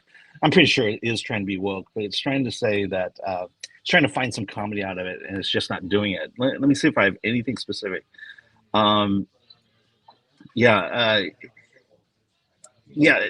so the entire series is held together by this murder mystery. Girls are getting their heads cut off and their brains removed. But again, this is secondary. No one cares about it, and they barely talk about it. It's just a device to keep things moving along. This whole idea of, we should be kind of excited the fact that Daphne and Velma are making out, but it's not hot at all. It's not sexy at all. What are they going for? What are they going for? So you're welcome, everybody. I'm watching the series, so you don't have to. Someone has to take the bullet, and I guess I'm gladly willing to do it for all of you. And that is my service to the world. So now you've seen the first 4 episodes. It sounds like this is just and also, by the way, hashtag Save Alan is trending. People are suggesting in the chat, people were suggesting the hashtag Save Alan. I think it was Shucksy said hashtag Save Alan. And I don't think anybody cares about spoilers. We have literally lost no one, even though I put a scrolling banner. Spoilers for Velma. Be warned. Your description of it sounds like, I'll tell you exactly what it sounds like. It sounds like fanfic. I became aware of fanfic in the 80s when there was Kirk Spock homoerotic fanfic. First of all, as a longtime Star Trek fan, I couldn't believe this existed. I was going to conventions. One of the first conventions I ever went to was at the Detroit Auto Show, which my father dragged me to because I don't care about the Detroit Auto Show. There was like a room in the back where they sold comic books and showed 16 millimeter prints of old Doctor Who and Star Trek episodes. I was in heaven. Comic books. I discovered X-Men, like just buying Marvel stuff and whatever. And there, of course, amongst all the Star Trek stuff is like Kirk Spock homoerotic fanfic. Now, This has been around for a long time. And there are fanfic communities in some of the worst places on the internet. There's Harry Potter fanfic where Ron and Harry get it on. This is that. This is absolutely that. But on a studio budget, and I don't get it, there's the sort of my understanding, and I don't even know if this is a true thing. Can you confirm it? That Scoob ends up being the name of a girl. Scoob is a girl that Shaggy goes out on a date with. It's not Shaggy. That's Norville. That's the rumor. We haven't gotten there yet. This is the thing. There's no story here. It's just, it's it's weird. It's essentially it's porn. It's we're just trying to tell jokes and then have a loose story behind it to kind of justify going from one bad joke to the next. The characters. There's not a likable character here. The closest one is maybe Norville, aka Shaggy. He's the only nice person in the show. There's just no attempt to, there's no attempt to redeem people. The only reason we feel for Daphne is, it's just so. Let's talk about Daphne just for a second. She's Asian. Other than the fact that they say she's Asian, she doesn't look Asian in this photo here. It has no relevance. The only reason she's Asian is because Constance Wu is voicing her. There's, this is they're just throwing in there to throw it in there to be diverse. You expect more for. I expect something clever. I expect something to be able to follow, and this show just disappoints on every single level. Even the jokes aren't funny. They're just comments, humorous comments with no punchline. Yeah, it just. But at least with Daphne being Asian, do you feel seen, Alan? Oh yeah, yeah. Because I can count the number of redheaded Asian friends that I had on no fingers. Let's look at some comments here. Let's see. Sifax says, Chris got a rant and cheers. Thanks for the show. Hey, Sifax, for $1.99. Good to see you. Good to hang out. I'll see you next week. Sifax is part of our movie meetup group.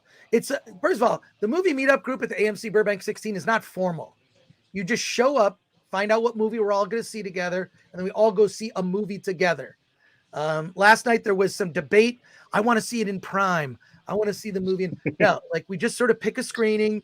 We're all going to go see that movie. We'll be in the theater together. We'll laugh and we'll talk about the movie after. Alex C says, seems like there is no mystery to solve, no clues or suspects. Is there? And the one thing about the original Scooby-Doo is that there was a mystery, and obviously it's a cliche. Well, I'd have done it too if it weren't for those meddling kids. And it was semi-solvable. Right. They'd introduce someone. It would be the person who's obvious. But is this? This is my understanding is. Please confirm. Is this a prequel? So this is a prequel to Scooby-Doo of how they got together. Become the mystery. Yeah, how they become Mystery Inc. I want to see a whole episode where they just talk about the history of the van. Maybe the van's possessed. The people that maybe someone died in the van.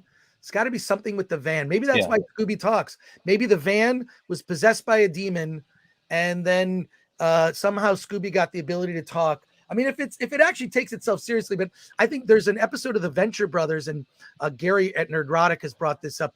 Just look it up, Venture Brothers Scooby-Doo parody, where they do kind of a parody of Scooby-Doo, and that's how you do it. I would almost have no problem with the show as is if it wasn't called Velma. If it wasn't characters, but sort of a doppelgangers for them, kind of making fun of it. The thing is, the Adventure Brothers take on it was at least an homage to the original Scooby-Doo. It took elements that we liked about Scooby-Doo and brought it into this. This one, okay, so episode 2, the term Jinkies and Mystery Inc., it was all referred to drugs that Daphne was selling to high schoolers. And so it wasn't even giving it honor and respect from the original series. It was just taking phrases we liked and now applying it to a drug. More of your comments here. Movies and More says, just to help our non-English speakers who may be learning English, the correct phrase is, it's just Alan and me today, not Alan and I. Because you broke it into 2 sentences. Did you just put that in to make me look like an idiot? Yes. If it's okay, I speak gooder English than you. I would say it's not. I speak well, right? Whatever. Yeah. Getting Clever Luther Talbot for 5 says, in my opinion, it's by and for people who hold a lot of hate and want to be so over the top to try and upset reasonable Americans. At this point, it's just boring. Yeah. You brought it up. This is why Sony won't make this show. Yeah. They want to make money. John Fetter says, maybe Scooby got the Aunt Edna treatment from Velma. Toxic Waltz N8 says, my favorite Scoob fan theory is that it takes place in a post-economic collapse. Why else are they always going around abandoned hotels and amusement parks, and the villain is usually the owner?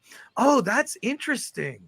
That the original Scooby-Doo crew, it's like sort of like there's a post-apocalypse and they're just like going from town to town solving ghost mysteries. Yes, yeah, I'm sure that's what Hanna-Barbera thought when they were making Scooby-Doo. Well sped. And Sifax is making fun of me and says, Chris is speaking that English all good like. Look, I'm still pre-coffee, folks. I'm in a brain fog of just waking up. And Sparkly Pegs. Wait, what am I trying to get the comments here? Alan, you're going to have to help me on comments. Okay. Sparkly Peg says, I speak English well. I learn it from a book. Faulty Towers. I love Faulty Towers. I used to watch Faulty I love Towers. Manuel. I used to watch Faulty Towers as a kid. Spider Geronimo says Supernatural had a Scooby-Doo crossover and it was pretty good. Nice. And Drifting 67 says, call it Agenda, not Velma. Nice mug, Chris. Says Brad Young. John Smith. Oh, wait. Tree of Woe, and what they did to my boy Shaggy, the humanity. A couple super chats here. John Smith for 5 says, how insular is Hollywood that they think this crap is entertaining? Do they really think this will draw ratings? Excuse me. I think that a lot of people are like Alan, lost a poll or lost a bet. Or they're sort of watching it like, it can't really be that bad. Then they watch it and find out for themselves. Santos for €2 says, seriously, Scooby is going to be a girl next season? No, this is what leaked online is that there's a picture of, it's Norville, right? Yes. Alan, so Norville. It's Norville, yeah. Is supposed to be Shaggy. He's on a date with a girl, and the rumor, this is a rumor, folks, not confirmed, that the girl is named Scooby. The date doesn't go well, but he's pining for her, so he names his dog after the girl. He eventually gets a dog. So by end of the season, I mean, the people at Warner Brothers must know something we don't. Yeah, because right now Shaggy is all into Velma. So he's trying to, in episode 4, he's trying to understand Daphne and be like her so that Velma will be interested in him. Okay, well, I don't care about any of that. Sounds like a CW show. Whatever you do, don't mention the war. All right. So Dave T. Geek says, Velgenda. Oh, my God. And also, Sixth Dream, Scooby actually gave birth to Scrappy. Is that canon? No. That's not. I thought it was his nephew or something. I thought that's who Scrappy was. When they always bring in like Scrappy Doo, what sort of IP has gone as far as it can when they bring in the cute, like Poochie made fun of that. Remember Poochie? So there was Itchy and Scratchy, this cartoon. They brought in Poochie, this sort of hipster skateboarding dog, onto the Itchy and Scratchy show. This is in The Simpsons. This is on The Simpsons, a TV show a cartoon show that the characters in The Simpsons watched on TV called Itchy and Scratchy, which was a cat and a dog fighting Itchy and it was a cat and a mouse. Was it? I don't know. I haven't watched The Simpsons in years. So there you go. But then they sort of brought in Poochie, which like made fun of, this sort of when you bring in the cute, it's like cousin Oliver in the Brady Bunch. When all the Brady Bunch, the kids in the Brady Bunch grew up, and they got older and not cute anymore. They brought on Cousin Oliver, or Star Wars, when Star Wars had kind of ran its course and the sequels were almost done, and they thought, let's bring in Baby Yoda. Boy, I can really hear the background in that place you're at, Alan. I know.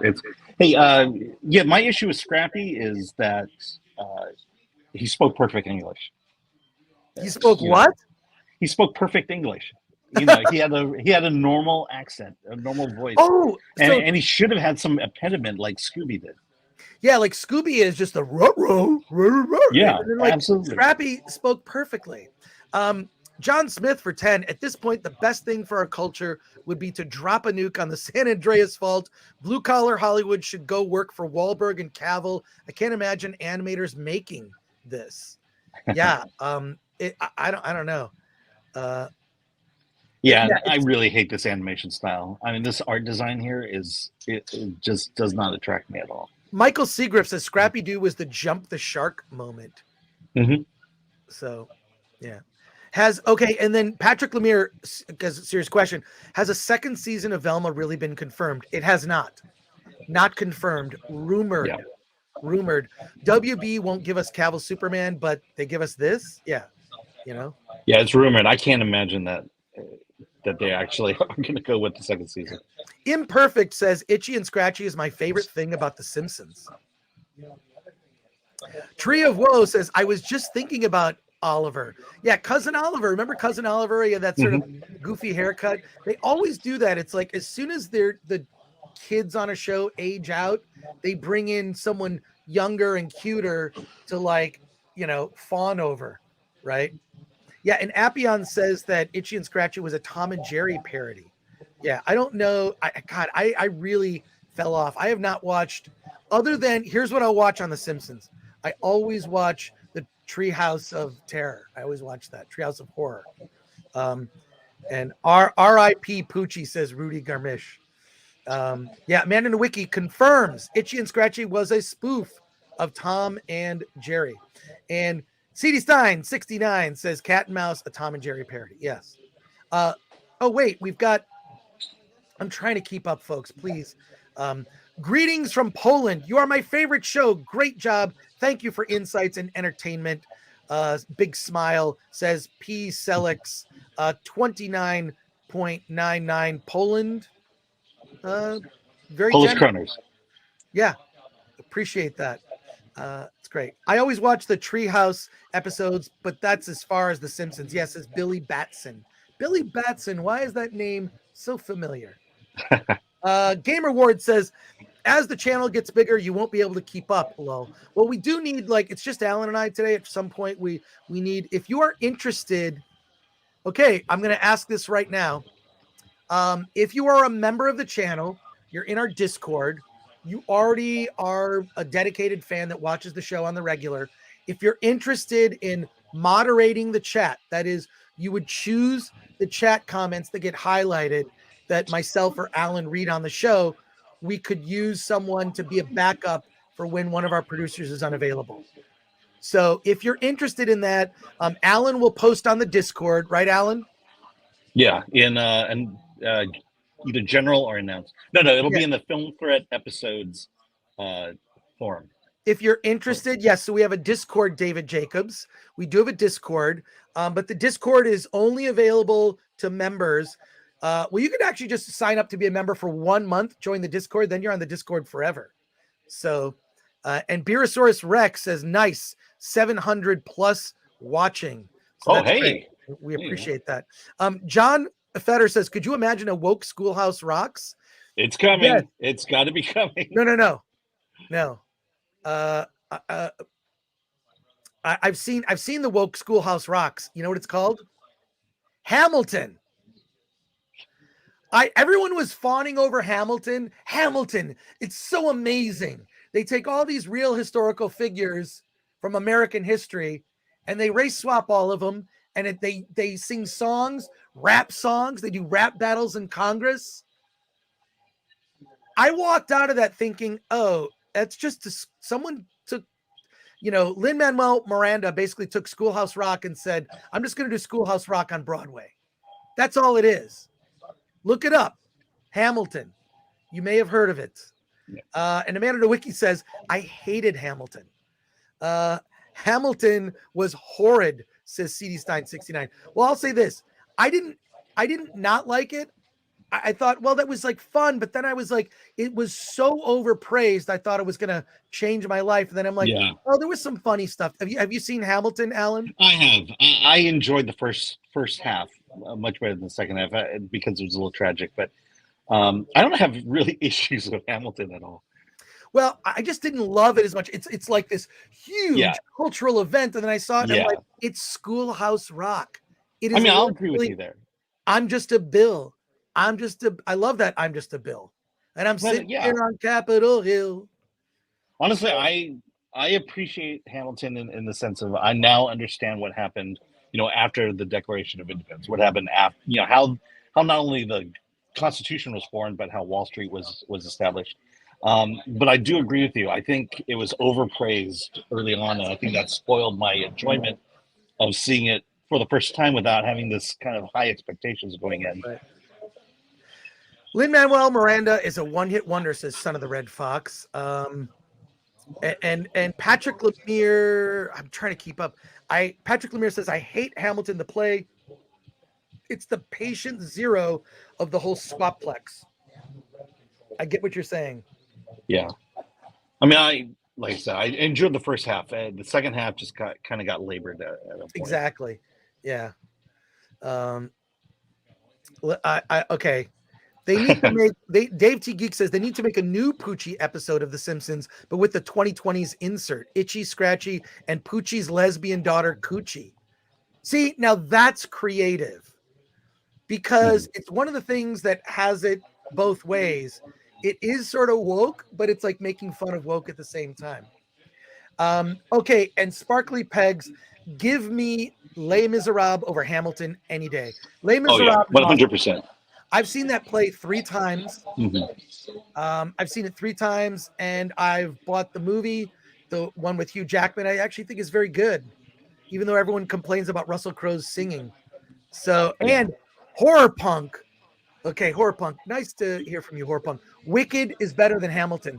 Yes. Okay. Oh, no, Alan. I will fight you on this. I'll fight you. I know. It's a little too girly for me. I'm sorry. All right. Well, Wicked. Okay, let me just say, I saw Wicked, and Wicked is basically a prequel to the Wizard of Oz movie, and it's awesome. It tells you what the Wicked Witch of the West motivations are and why things. It is so good. I'm watching this. This is what a nerd I am because I have seen. I've seen Wicked 5 times. Okay, I even have a bootleg DVD of Wicked. I have a bootleg DVD of Wicked just to watch the play. Yeah. I've seen it 3 times. I'll say I do like it. I've seen it 3 times. Okay. It's way better. Wicked is better. But let me explain why I liked Wicked. The first time I saw it, I'm like, why weren't the Star Wars prequels like this story? The story of how you understand the motivation so clearly of why the Wicked Witch from the West went evil, and it's evil from a certain point of view. If the Star Wars prequels had told the story of the downfall of Anakin Skywalker the same way that Wicked told the story of the downfall of Elphaba into the Wicked Witch of the West, we would be singing the praises of the prequels. Yeah. But it doesn't ruin the original movie, even though it changes it. It doesn't ruin the movie. It has respect for you. Literally should. Now they're making a Wicked movie, isn't that right? Yeah. John Chu is doing that. Oh, it's gonna be awful. Retro Nerd Girl, Wicked is truly amazing. Love it. And Retro Nerd Girl, her channel, subscribe to her channel. She's doing a watch party, I think, for Excalibur. Did I miss that one? I know you've got a watch party coming up. Retro Nerd Girl is doing watch parties for classic movies, and I am all about it. So yes, I'm so glad. Retro Nerd Girl, yet another way that we connect. Love Wicked. I mean, there's so many like memorable songs from that, like Popular. Yeah. And Glinda, by the way, Wicked's in 2 parts. It's gonna be 2 movies. It's 2 movies? Because they're going for the entire musical. I would have been okay with 1 3-hour movie. I think it's and it's you feel for Elphaba. You know, when she goes to the dance and she tries to dance and she's just terrible at dancing and she's made fun of because she's has green skin. You know, you don't need to overtly say this is about racism. It's she's green, like with all things, like with Star Trek. Star Trek dealt with a lot of issues, racism, a lot of the watch party is happening on Saturday. Okay, so go to subscribe to Retro Nerd Girls Party Saturday watch party. I will be I may be watching some NFL playoffs, but I will check in on the watch party. Let me say this about John Chu. Yes, Crazy Rich Asians, great movie, great visually, great direction.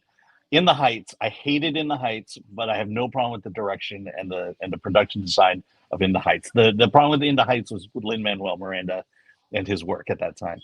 So I am very hopeful for Wicked when it comes out. And Larry, the member says, F NFL. Look, I want to, I gotta. Well, sorry, it's the playoffs. This is the best football. No, but we're not a sports. This is not a sports channel. We're not a sports channel. So, yeah. Let's see. Wait, there's some good comments here. Primal one, I can make a series about expired cheese becoming sentient and alive that goes on a journey of discovery that would be leagues better than Velma. Hollywood really is trash at storytelling now. You are 100% right. Because there is no storytelling. The show is an excuse to write one joke after the other after the. This is, and I mentioned last time, this is bad improv. Improv where people stand on stage and feel like they have to say something funny constantly, and it gets tiring, it gets grating, and that's exactly what this show is. I'm sorry, I'm missing some of these super chats, so please, folks, bear with me. And we do have a special guest coming on in about 10 minutes. We're going to be joined by some special guests, some guest filmmakers. That's kind of how we like to end our show. With some filmmakers, because here's why. I have a not so secret agenda. I have several not so secret agendas. One of those is to inspire you to do your own thing. One of those is to give you access to filmmakers whose movies are in release, whether they're in theaters or available on video on demand, to show you how to do it. So you have access to filmmakers, and get ready with your questions. And because you can now make an indie action thriller. You can the co-writer star and the co-writer producer of The Stalking Fields will be joining us. The movie is on demand and available. The Stalking Fields. It's an indie action movie. I don't want to spoil it. The trailer, I believe, is in the description of this episode, so check that out. But yeah, that's not my not so. I have several not so secret agendas. Can I tell you what some of them are? One, I want to champion indie films and tell you about the best indie movies, because I want to diversify your media diet so you're not dependent on Marvel, Pixar, Star Wars, Disney, all that. Break that so you diversify your media diet. You watch indie movies or choose other films to go see. So we want to highlight those films. Secondly, I want to inspire you to make your own movies. And then you know what you can do? You can get your movie reviewed by Film Threat, because we'll review anything. Someone's moving a chair or a desk next to Alan. Yes. Yeah. I'm in the diner. But look, I straight up, that's what I like to do. And I do want to call out Hollywood BS. I want to call out Hollywood BS. I want to call it out, whether it's at Sundance or wherever it is. There's a lot of BS that happens in Hollywood. And I need, there's other people call it out that do much better job than I, but I'll call out and give you my point of view. It might not be as exciting, but I'm going to tell you straight up what I think. Wait, what happened? Oh, you want to keep that up there? No, we don't have to keep it up there. Let's that's what I did. I apologize. I got to get to these super chats before our guests come on. Yeah. So Murdoch 86 for 10, who's a member, says 5 for the PS5 fund, 5 for Alan to get a drink after watching this show. All right. Well, tell you what. If you want it, The Last of Us is coming out on PC in March. I can play it on the member stream. Oh, by the way, I started playing Last of Us last night, the first one. I really enjoyed it. It's an adventure game. It's not a shooter game per se. I'm only about like 40 minutes in, loving it. Loving it. I understand why now some of the people who've played that game many times don't like the show. There's a divide between the people who really love The Last of Us, people who don't. The people who don't played the game multiple times. The people who like it, myself, Gary Beekler from Nerdrotic, and we both kind of like the first episode. I don't want to speak for Gary, his opinion, but both of us seem to like it, and people who have played the game don't. But there you go. Thank you. John Smith for 10. Oh, wait, we got that one already. Okay. Classy Vigilante. Have you guys seen Arcane? If not, you got to watch it. I have not seen that one. That's I on believe Netflix. it's still in my theater. Or is it?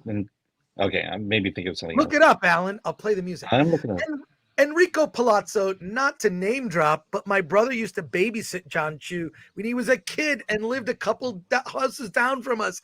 Are you kidding, Enrico? Oh my God, that's great. Oh, that's awesome. Look, he's a very talented director. He's a very talented director. He is. That's what I'm saying. I think doubt of it. Wicked has a good shot. I think Wicked has a good shot at being a really good movie. And Crazy Rich Asians was fun, and it also had a sense of spectacle that I think that you would need for Wicked. Yeah, it felt like a musical. Yes. Oh, it did. It did at times. So, yeah. Let's see. Arcane is on Netflix. Gotcha. That's what I thought. John Smith for 2. Woke Brave Little Toaster. How do we do it? The thing is this, you could do a parody. Look at the Venture Brothers. Venture Brothers parodied a lot. Venture Brothers parodied Johnny Quest, which no one remembers. I grew up watching Johnny Quest. I loved that. I love that show. And Venture Brothers kind of mocks that. It mocks the X-Men. It mocks like a lot of different things. It just sort of throws it in a blender and is inspired by. So I love that stuff. I know how Disney can make guaranteed money.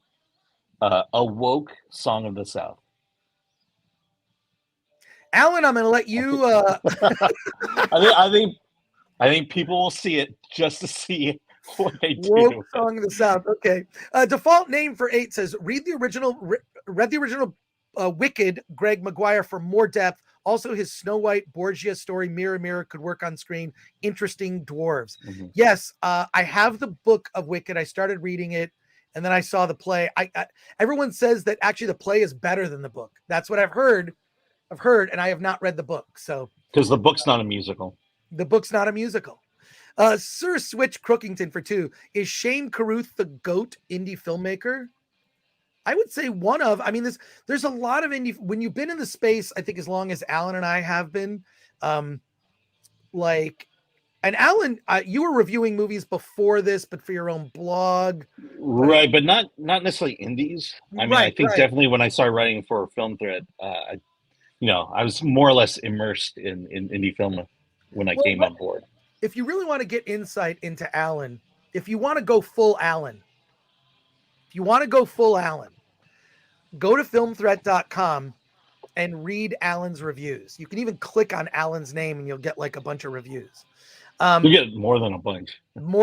Like hundreds, actually. Yeah. Oh, so you've been reviewing on Film Threat since 2017. Mm-hmm. There's got to be. Do you think you've hit 1,000? No, not 1,000. No, I have. No, I'm averaging over a review a day, and I'll admit a lot of those are short films.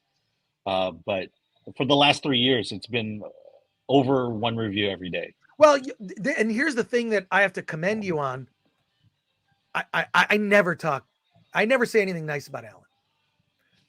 Ever. And I would never do that publicly. Never, ever. Yeah. Never. But I love reading Alan's reviews, and the fact that he's committed to even doing short film reviews, I feel like I love it, because then it's like a lot of these short films you can find on YouTube also. So I wouldn't have known about them otherwise. So yeah, Sir Switch Crookington, when I say my favorite indie filmmaker is probably Richard Linklater, just because all of his movies are so different. Mm-hmm. He has a new movie coming out on Netflix. Little recommendation for you. It comes out in April. It played the South by Southwest Film Festival. It's called Apollo 10.5.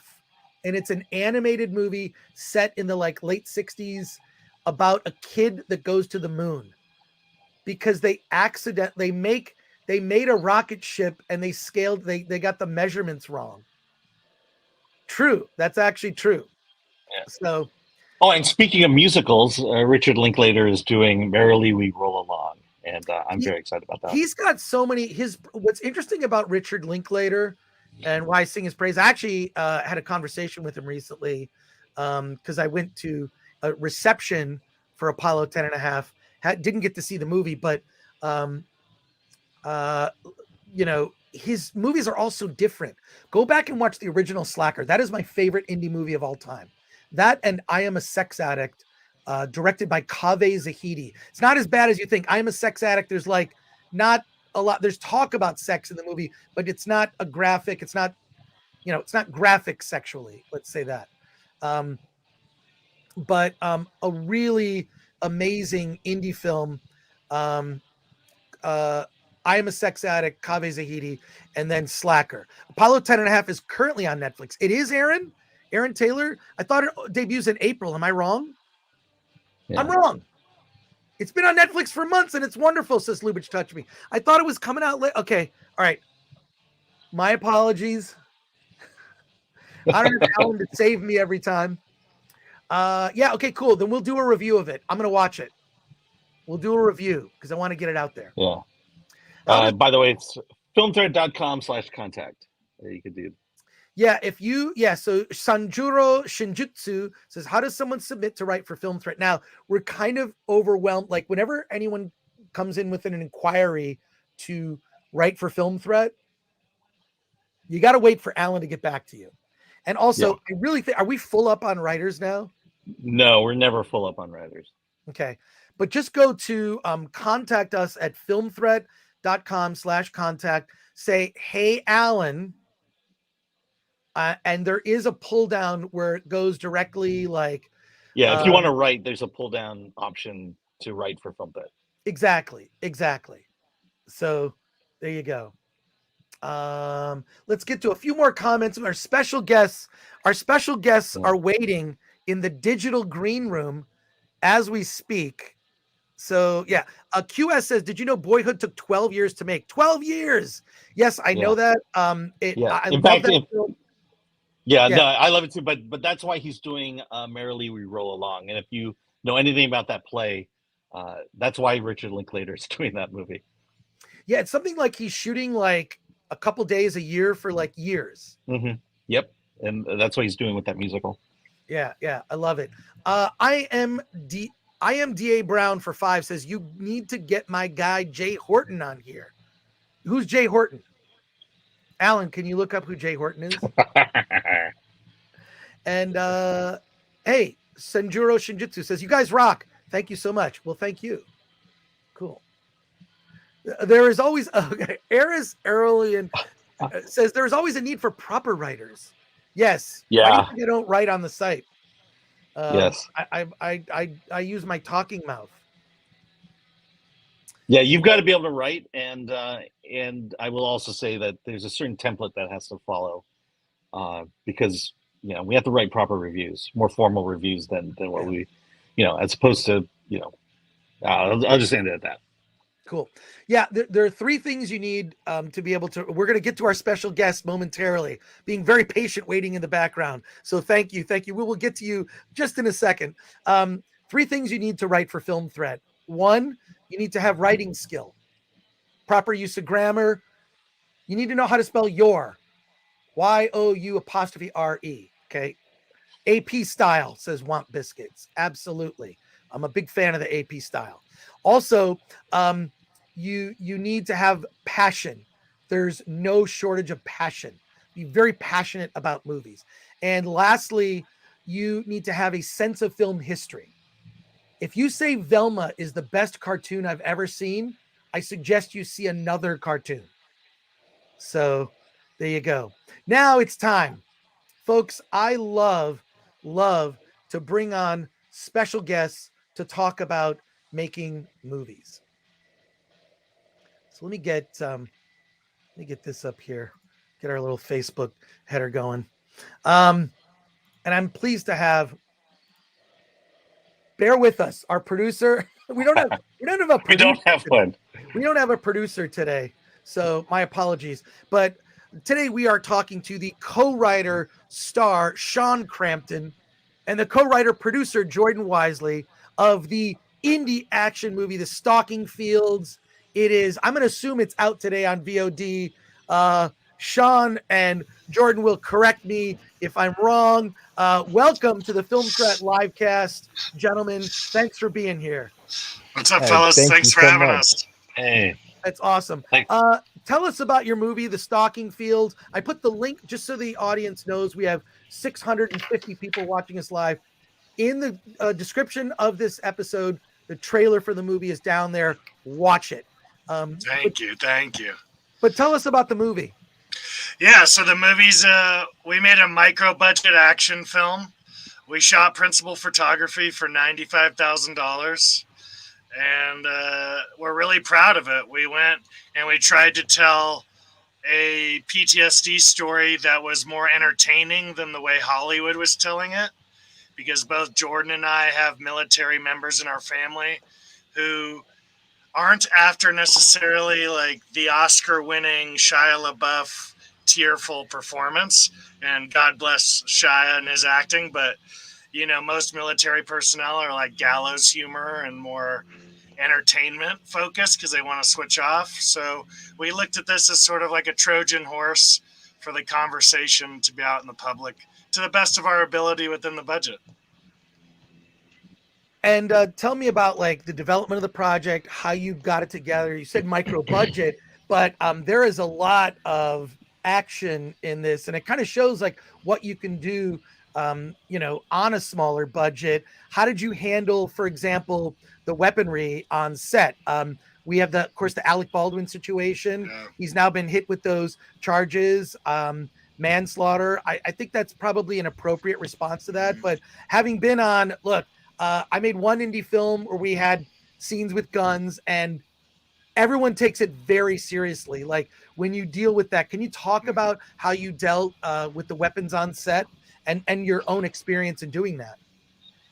You know, I think, Sean, you know, you touched on it. It was great. We both have military family. We've both been to the gun range from a very young age. And anyone who has military members in their family, they know gun safety is number one.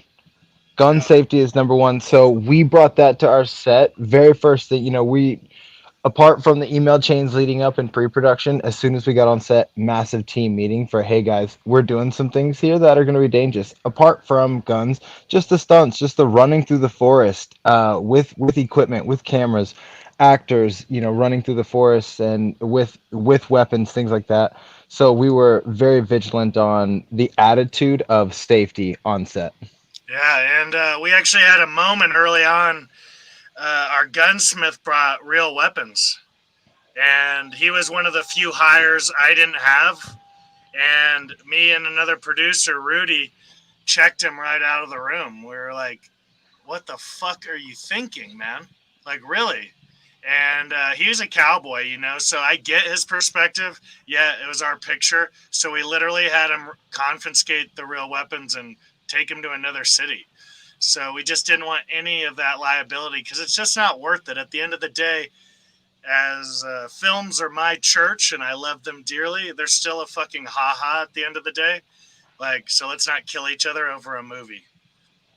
Well, yeah, I wanted to ask, did you use blanks or did you use digital enhancement for the gun effects? Or did you do, like in the Fablemans, just poke holes with a pin in the film? I'm kidding. I thought that was cool.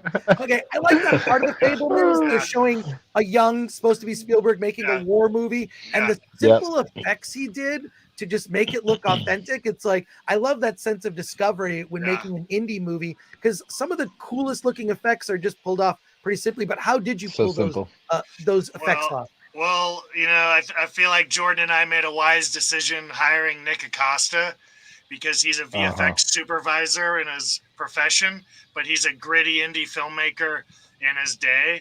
And he's truly known for taking $0 and making it look like The Mandalorian. Like if you go to his Instagram, it's truly incredible.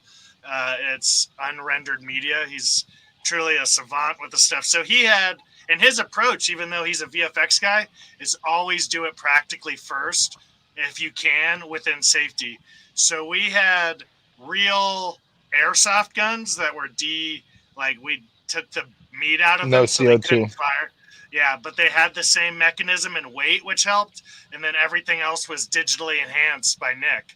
So even the camera shake, he and the camera operator, Matt S., were just playing with the gunfire. So every time the gun fires, the camera shakes.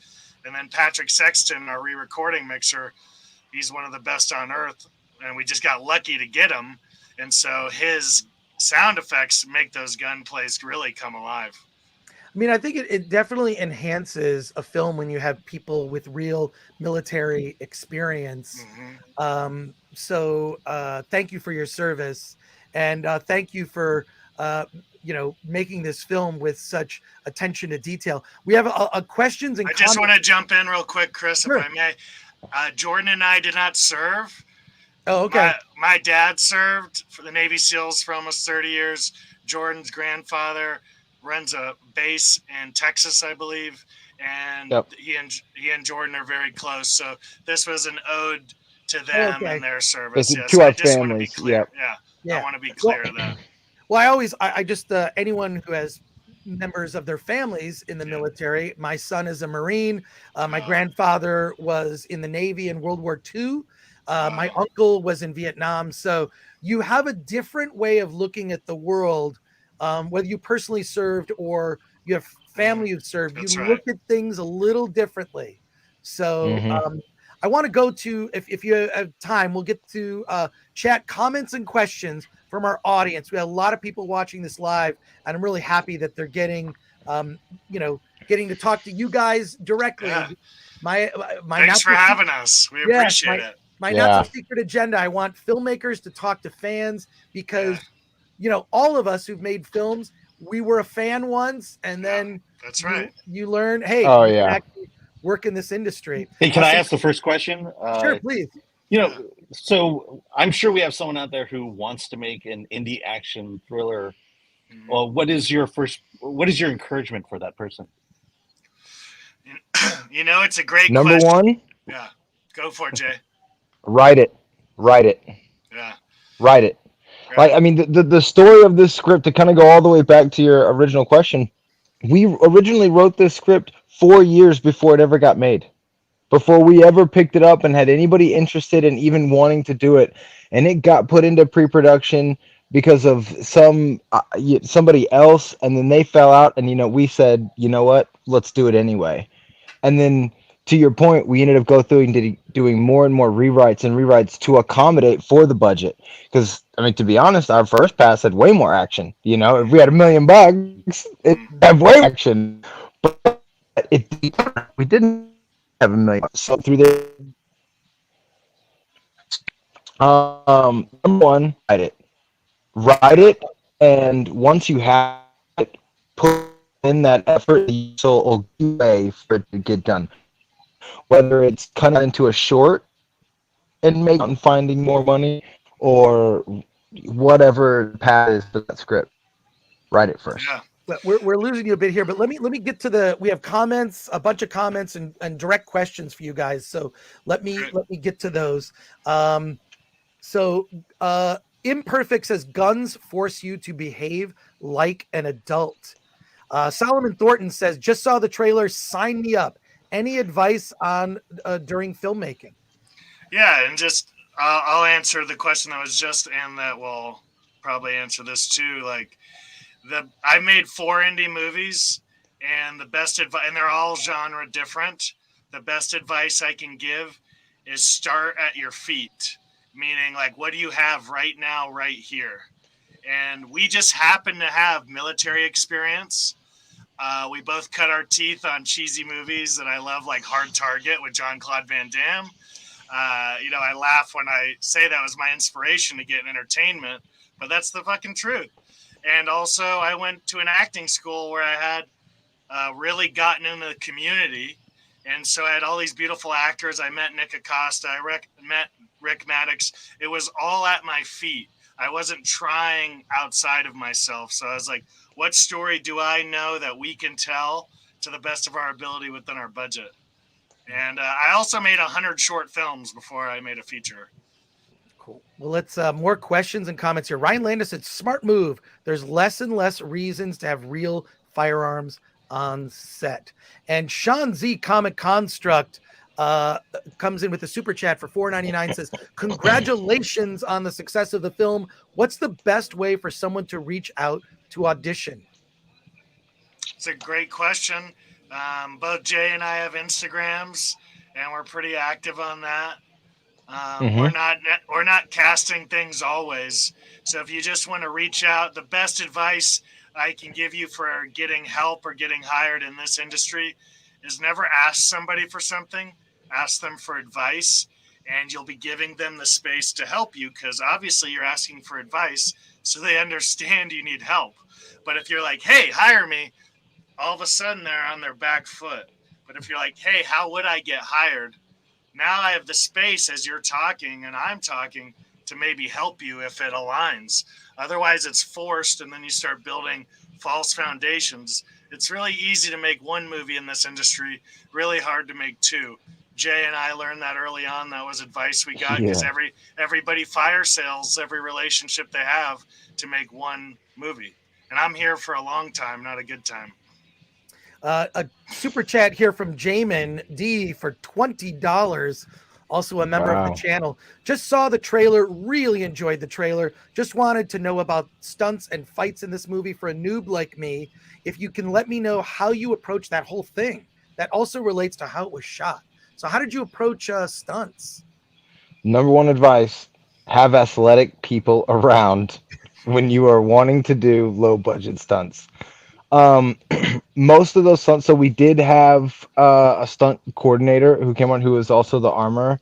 He came on and he was good for showing basics, but then at the end of the day, we casted this thing knowing that we were going to be asking a lot of our actors, and everyone was able. So the running and the diving, the rolling, all of that kind of stuff, that was actually done by the actors, to all of their credit.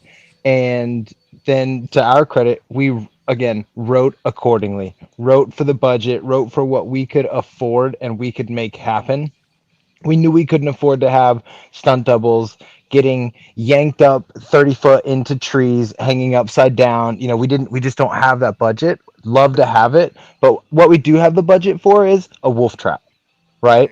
And we can work with an actor and get her to hit that just right, time it, camera work with the team, boom, let's move it. We hit that. So really proud of the team and all of that. Yeah, and it was even crazier.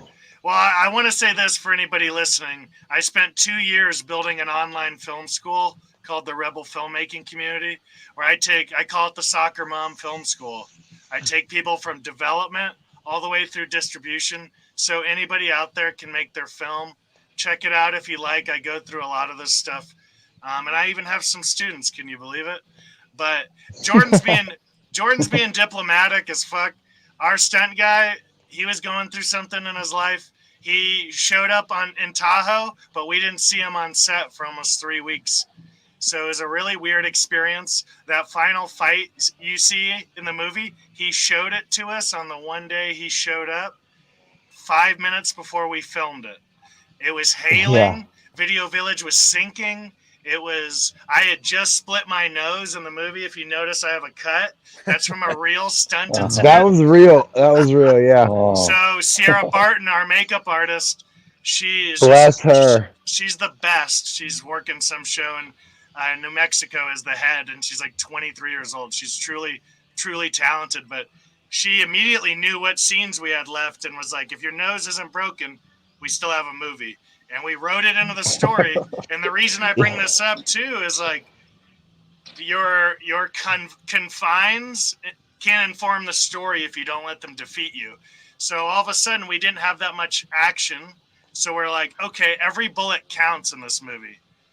And so it was more that movie, like not a spray and pray film, but more like every single shot matters. And so we could even lose some shots. So that's how we approach stunts. Some other comments here. Gandalf identifies as White Wizard, says, that's micro budget? That looks and feels professional.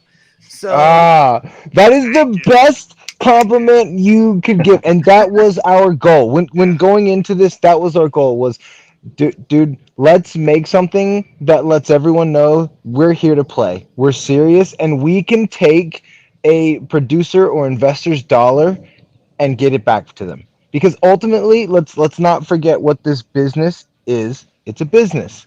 Every single movie is a business unless you're doing a short and you're trying to tell a story. If you're truly trying to make a feature film and go out there and distribute this thing, it's a business. So you need to look at what genre you're going into. You need to look at who your competition is. You need to look at the season you're going to do it in. You need to look at everything and make everything count. Make every single dollar efficient. And investors and producers that are going to end up funding your projects, they want to know, can you get me my dollar back? And we want to prove to them that, yes, we can. Yeah, you mentioned the wolf trap. As simple as that was, it was a big deal in the movie. In your so story. Big. Yeah. More comments here. Ken Bogus says, I had family in World War II, Korea, and Vietnam. Solomon Thornton says, I have many family members and friends that are in the Army. So thanks, guys, for doing this film. And Lord Thought says, yeah, I am a legacy as well from all branches going back to World War I. And Patrick Lemire says, thank you for your service to indie film then. So, well, it's kind of something weird happened last year, and Jordan knows what I'm about to say, but in April 2022, my dad did kill himself from PTSD. Oh my God. Yeah. And he was actually a big part of this film, in making this film and guiding us. His name's Mark, and my character's name Marcus. The movie was done though. Like it was in the can. So it was like as if we were writing about something that was going to happen. And the reason I'm bringing that up, because one, the military immediately came in and called it a KIA. So no one's going to look at him and know it was a suicide. Navy SEAL numbers are hidden. And I'm not blaming the military. This is the whole reason we're doing this movie, is to have a conversation where we can talk about suicide and PTSD. Because you guys, we're family members of veterans, and there's not a lot of story or material out for us. But I knew we were important when my dad retired, and they spent most of the ceremony thanking the family. And I was like, oh, shit. Because my dad did 13 deployments. And if you guys know anything about 4's a lot. Like, they don't even let you do more than 4 anymore. So it's just important for us to get the message out and to be honest. So it's just very kind of interesting when you take the 1,000-yard view of it. Like, I've been writing about PTSD my whole life in some ways. Lord Thought says, sorry to hear that. That is awful, the state of veteran affairs and mental illness. Yeah, it is. Alan Horkin says, how heavily storyboarded or previs in advance was it? Woo! Great question. Well, we had a previs. It didn't work out. It was as if the previs was for like a $5 million budget. There was just some miscommunication. And look, whenever I blame or give light to somebody, it's like, it's never someone's responsibility. I take responsibility as producer with that previs not working. But essentially, I got to give a lot of this feel and look to Nick. Obviously Jordan and I hired him and we get the credit there, but Nick suggested like everything from the plastic, the plastic wrap in the interiors. He's like, that's a mobile CIA site. But that was so cheap, and Jordan's a construction guy, so he built that in a day, and so that's my answer. Sean Z Comic Construct for $9.99 says, thank you for taking the time to answer my question. I will definitely reach out. Film Threat for life.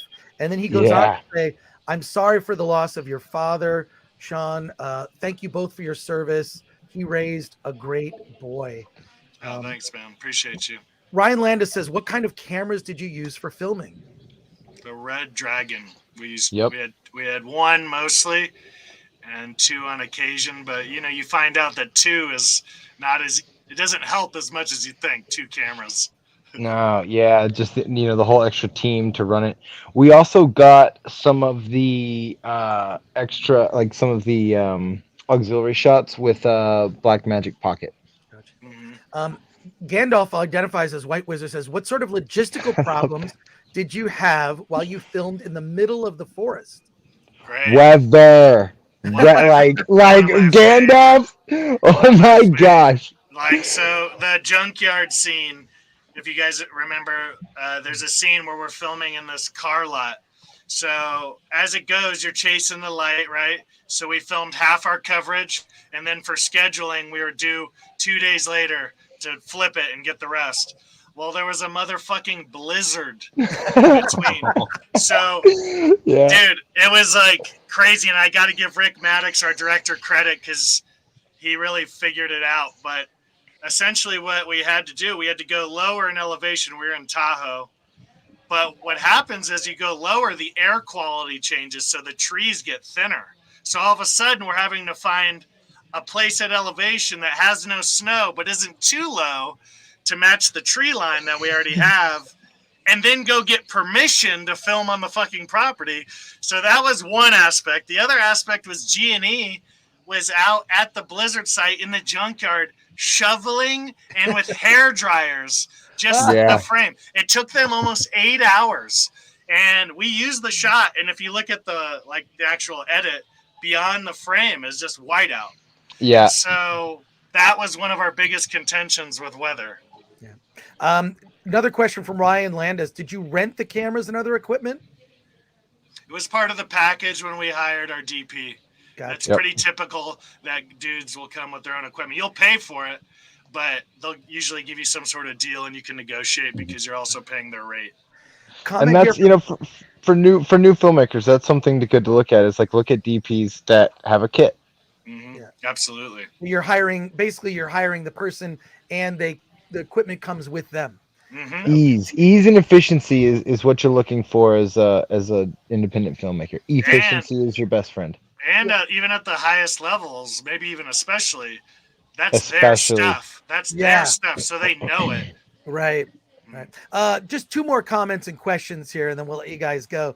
CD Stein 69 says, just saw the trailer as well. Love the small spot of the lead character and the woman shooting and his reaction with her waving the gun while talking. As someone that's used firearms for work, thank you. So there you go. And then the nerd far away has a question. What is your take on non-union actors?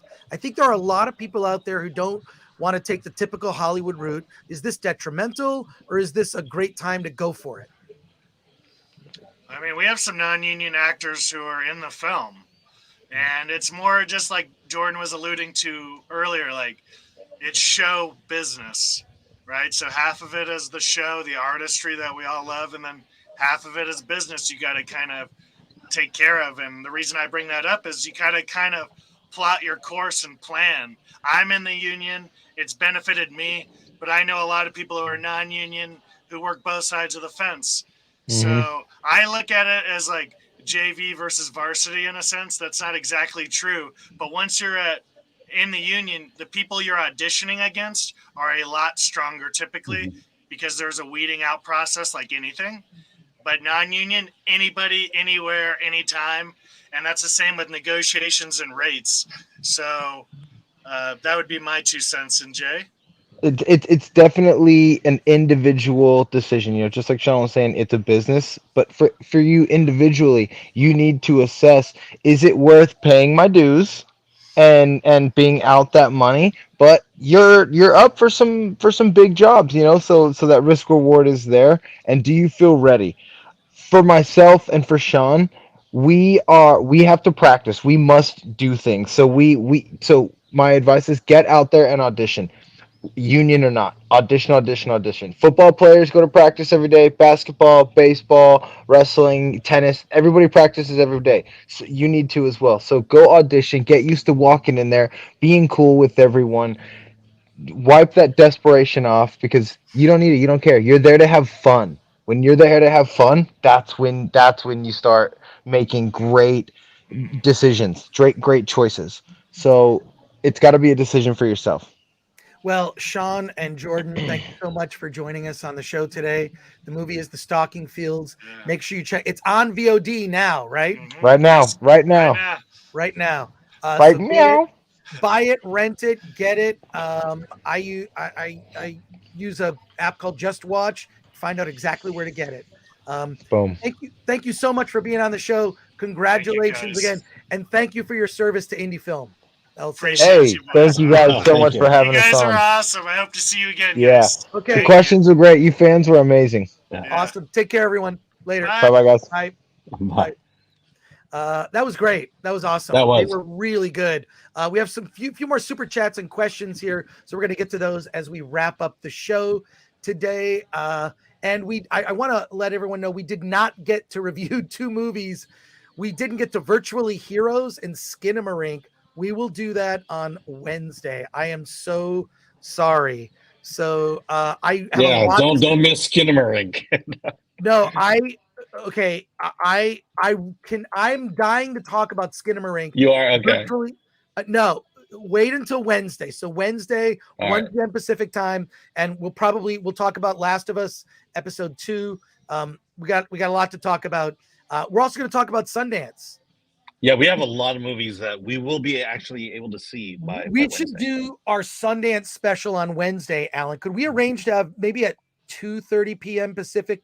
We do the last hour of Sundance movies. What do you think? Maybe 2:00? Yeah, I'll reach out to Reach out the and crew. see if people want to do. So next week, we're talking indie movies. We're talking The Last of Us, and we're going to tell you the highlights of the Sundance Film Festival, direct from the Sundance Film Festival. I just saw that Sabina is in line in Park City, and it's snowing. I'm there so you go. glad I'm not there. Yeah, I'm glad. I'm kind of glad I'm not there too. It's gonna relax. Let's go to your questions here. Sean Z Comic Construct for $4.99 says Richard Linklater is a Houston boy, if I'm not mistaken, just like me. Hook us up. I think he lives in Austin, Texas now. He may have grown up in Houston, but I don't know. I can't really hook you up, but and he's not a super social media guy. But like if you saw him in person, he would have a conversation with you. He's just super chill. He's like not Hollywood at all.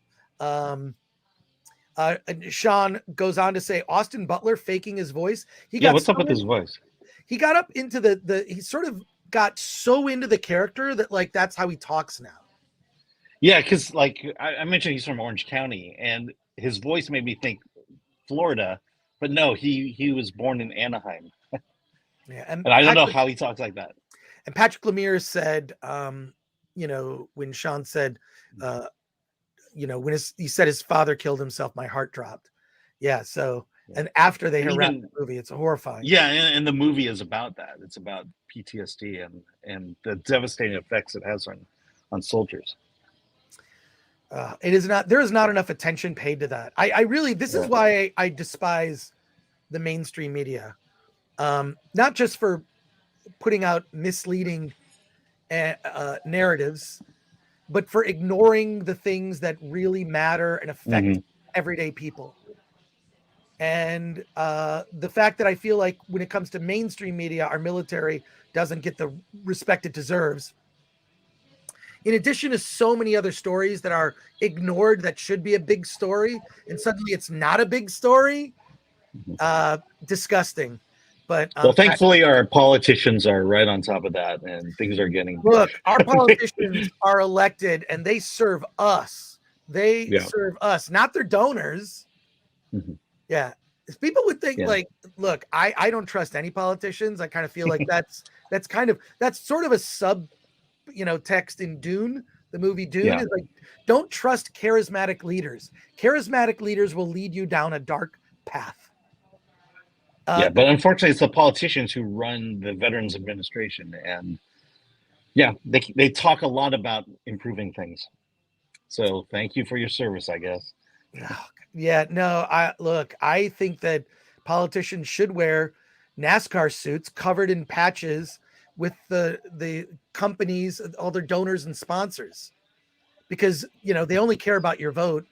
That's a good idea. Election time, and then they completely ignore the will of the people. Nobody asked for 87,000 new IRS agents to be hired. I was horrified when I heard that. because they're not going after. You know who they're going after? They're going after the middle class and poor people. It's disgusting what's happening. Right, back to movies. Yeah, back to movies. Back to movies, folks. The movies. Look, let me just defend myself a little bit on this. Movies are a gateway to a conversation about anything. Anything. So, here we talk about PTSD through a small indie action movie. We're talking about PTSD. That's an important conversation to have. So there you go. Thomas Pickett for 5 says, I can totally write for Film Thread. The best score I ever received in English was Come See Me. Thomas. Well, definitely you can write a joke. Yeah. So that's a good title for a movie too. Yeah, it is. Did some more super chats come in since then? Not no. that I see. No. Okay, cool. I'm so sorry, folks. We would be more on top of it. Flaccid Phoenix says Gore Ing 2024. Flaccid, where are you? You got time to watch the show, but you can't moderate the chat? What's going on? What are you trying to build your own channel? How dare you? Love. You Flaccid. still owe him for the Two Towers broadcast, by the way. Yes, that's true. Look, FP, I owe you. From FT to FP, I owe you, my man. So thank you so much. But look, we're here. Sean Z Comic Construct for another super chat here says, hey, I think we all respect Austin Butler, but dude is faking that accent on the award show circuit, isn't he?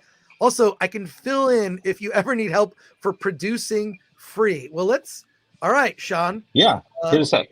Hit us up. Hit us up through the contact. We will. We'll do that. Yeah. And Although again, Austin Butler's from Anaheim, so he is clearly faking. Can Sean Z still send in super chats and produce the show? Oh, I don't know. Yeah, that throws a wrinkle into everything. Oh, and look, Flaccid Phoenix, lol. I just got off class. What, from Hogwarts? What are you attending Hogwarts? You gonna play Hogwarts Legacy? What's your deal, man? And then Brock Samsonite, I listen while I work. A lot of people listen. A lot of people tell me they listen to the show while they're doing other stuff, which I totally respect. I'll send it super chats. Come to construct. So there you go. Sean Z Comic Construct says. So look, that's gonna wrap it up for us. I want to apologize for not getting to a bunch of the movies. I always aspire to do like this big show, but the film festival stuff at the top kind of took us in another path and another direction. But I think an important one for us to discuss next week. We're going to talk about The Last of Us. We'll get to Skinamarink. We'll talk about a movie with Mark Hamill called Virtually Heroes, which I've seen. Have you seen it yet, Alan? Not yet. But we have a review in it for it. Oh, we do? Okay, cool. You don't necessarily need to see it. I saw it. Yeah. I saw it. You're fine. You're Okay. I don't know that you would love it. I'll tell you about it next week. I have a lot to say about it. So, by the way, I'm seeing Avatar this week in 4DX. Oh, you are? Okay, can you do like videos that we can show? Yeah, well, I'll do week? video. Okay, do videos, and I want to show them on the channel. Okay. Of you watching. Okay, Alan is going to see Avatar: The Way of Water. He's going to get the large soda, and he is not going to the bathroom. And we're going to film it. We're going to show it on the show. Just as a disclaimer, I will not pee the seat. So. Oh, and Flaccid I Phoenix. have to. Flaccid Phoenix. Well, I just got out of my transphobic class at Hogwarts. It was great. Well, there you are. Yeah, they call that class biology. Oh no! But that's it. For there we go. We just got canceled. Oh, there you go. Okay, well, I just want to remind people, subscribe to our email newsletter. Just go to filmthreat.com/newsletter. Please like, subscribe, share this video if you like it. You can follow us on anything. We're Film Threat on Twitter, Facebook, Instagram. We appreciate that support. And also buy something. If you like the shirt I'm wearing, this sort of like, it's a Film Threat logo shaped like a bat. It's shaped like a bat. You know, I guess you can't copyright a bat. I know. So well, it's 25. It's over 25% altered. So yes, that's exactly right. So, but look, we appreciate all your support. We really, I'm just really enjoying that we're building a community of people that are interested in movies outside of the Marvel, Disney, Pixar, Star Wars multi-megaplex of content, and the fact that you're watching the show, not only to have that conversation, but also to just discover small indie movies is I love it. I love it, and I'm glad that you're interested. Next week we will. So Alan, we're going to arrange to have some of our writers from Film Threat come on and talk about movies they've seen and do short reviews. Yeah, we will get that in the works. We'll get that in the works. Okay, so Hollywood on the Rocks. Wait, Hollywood on the Rocks is going to be a long episode next Wednesday. Then it's going to be a longer episode, so we might go. So just plan for it here. Okay. Might go 3 hours. So we got movies. We'll talk about it. We'll talk about it offline, Alan. I'm thinking like they come on at 2:00, and then we'll just talk movies. Love it. All right, that's it for. Or they come on at 3. We could just do the normal show and kind of end it with Sundance. I don't know. Yeah, we'll talk about it offline. Yeah, we'll talk about it. Okay. All right, everyone. Hey, have a great weekend, everybody. Really appreciate all of you. Thank you so much. Alan, what do you have to say? Let's get out of here. Oh, I thought, okay, wait, let's try that. Hated it. Wait, try it one more time. 69. No, okay, one last time, please. Let's get out of here.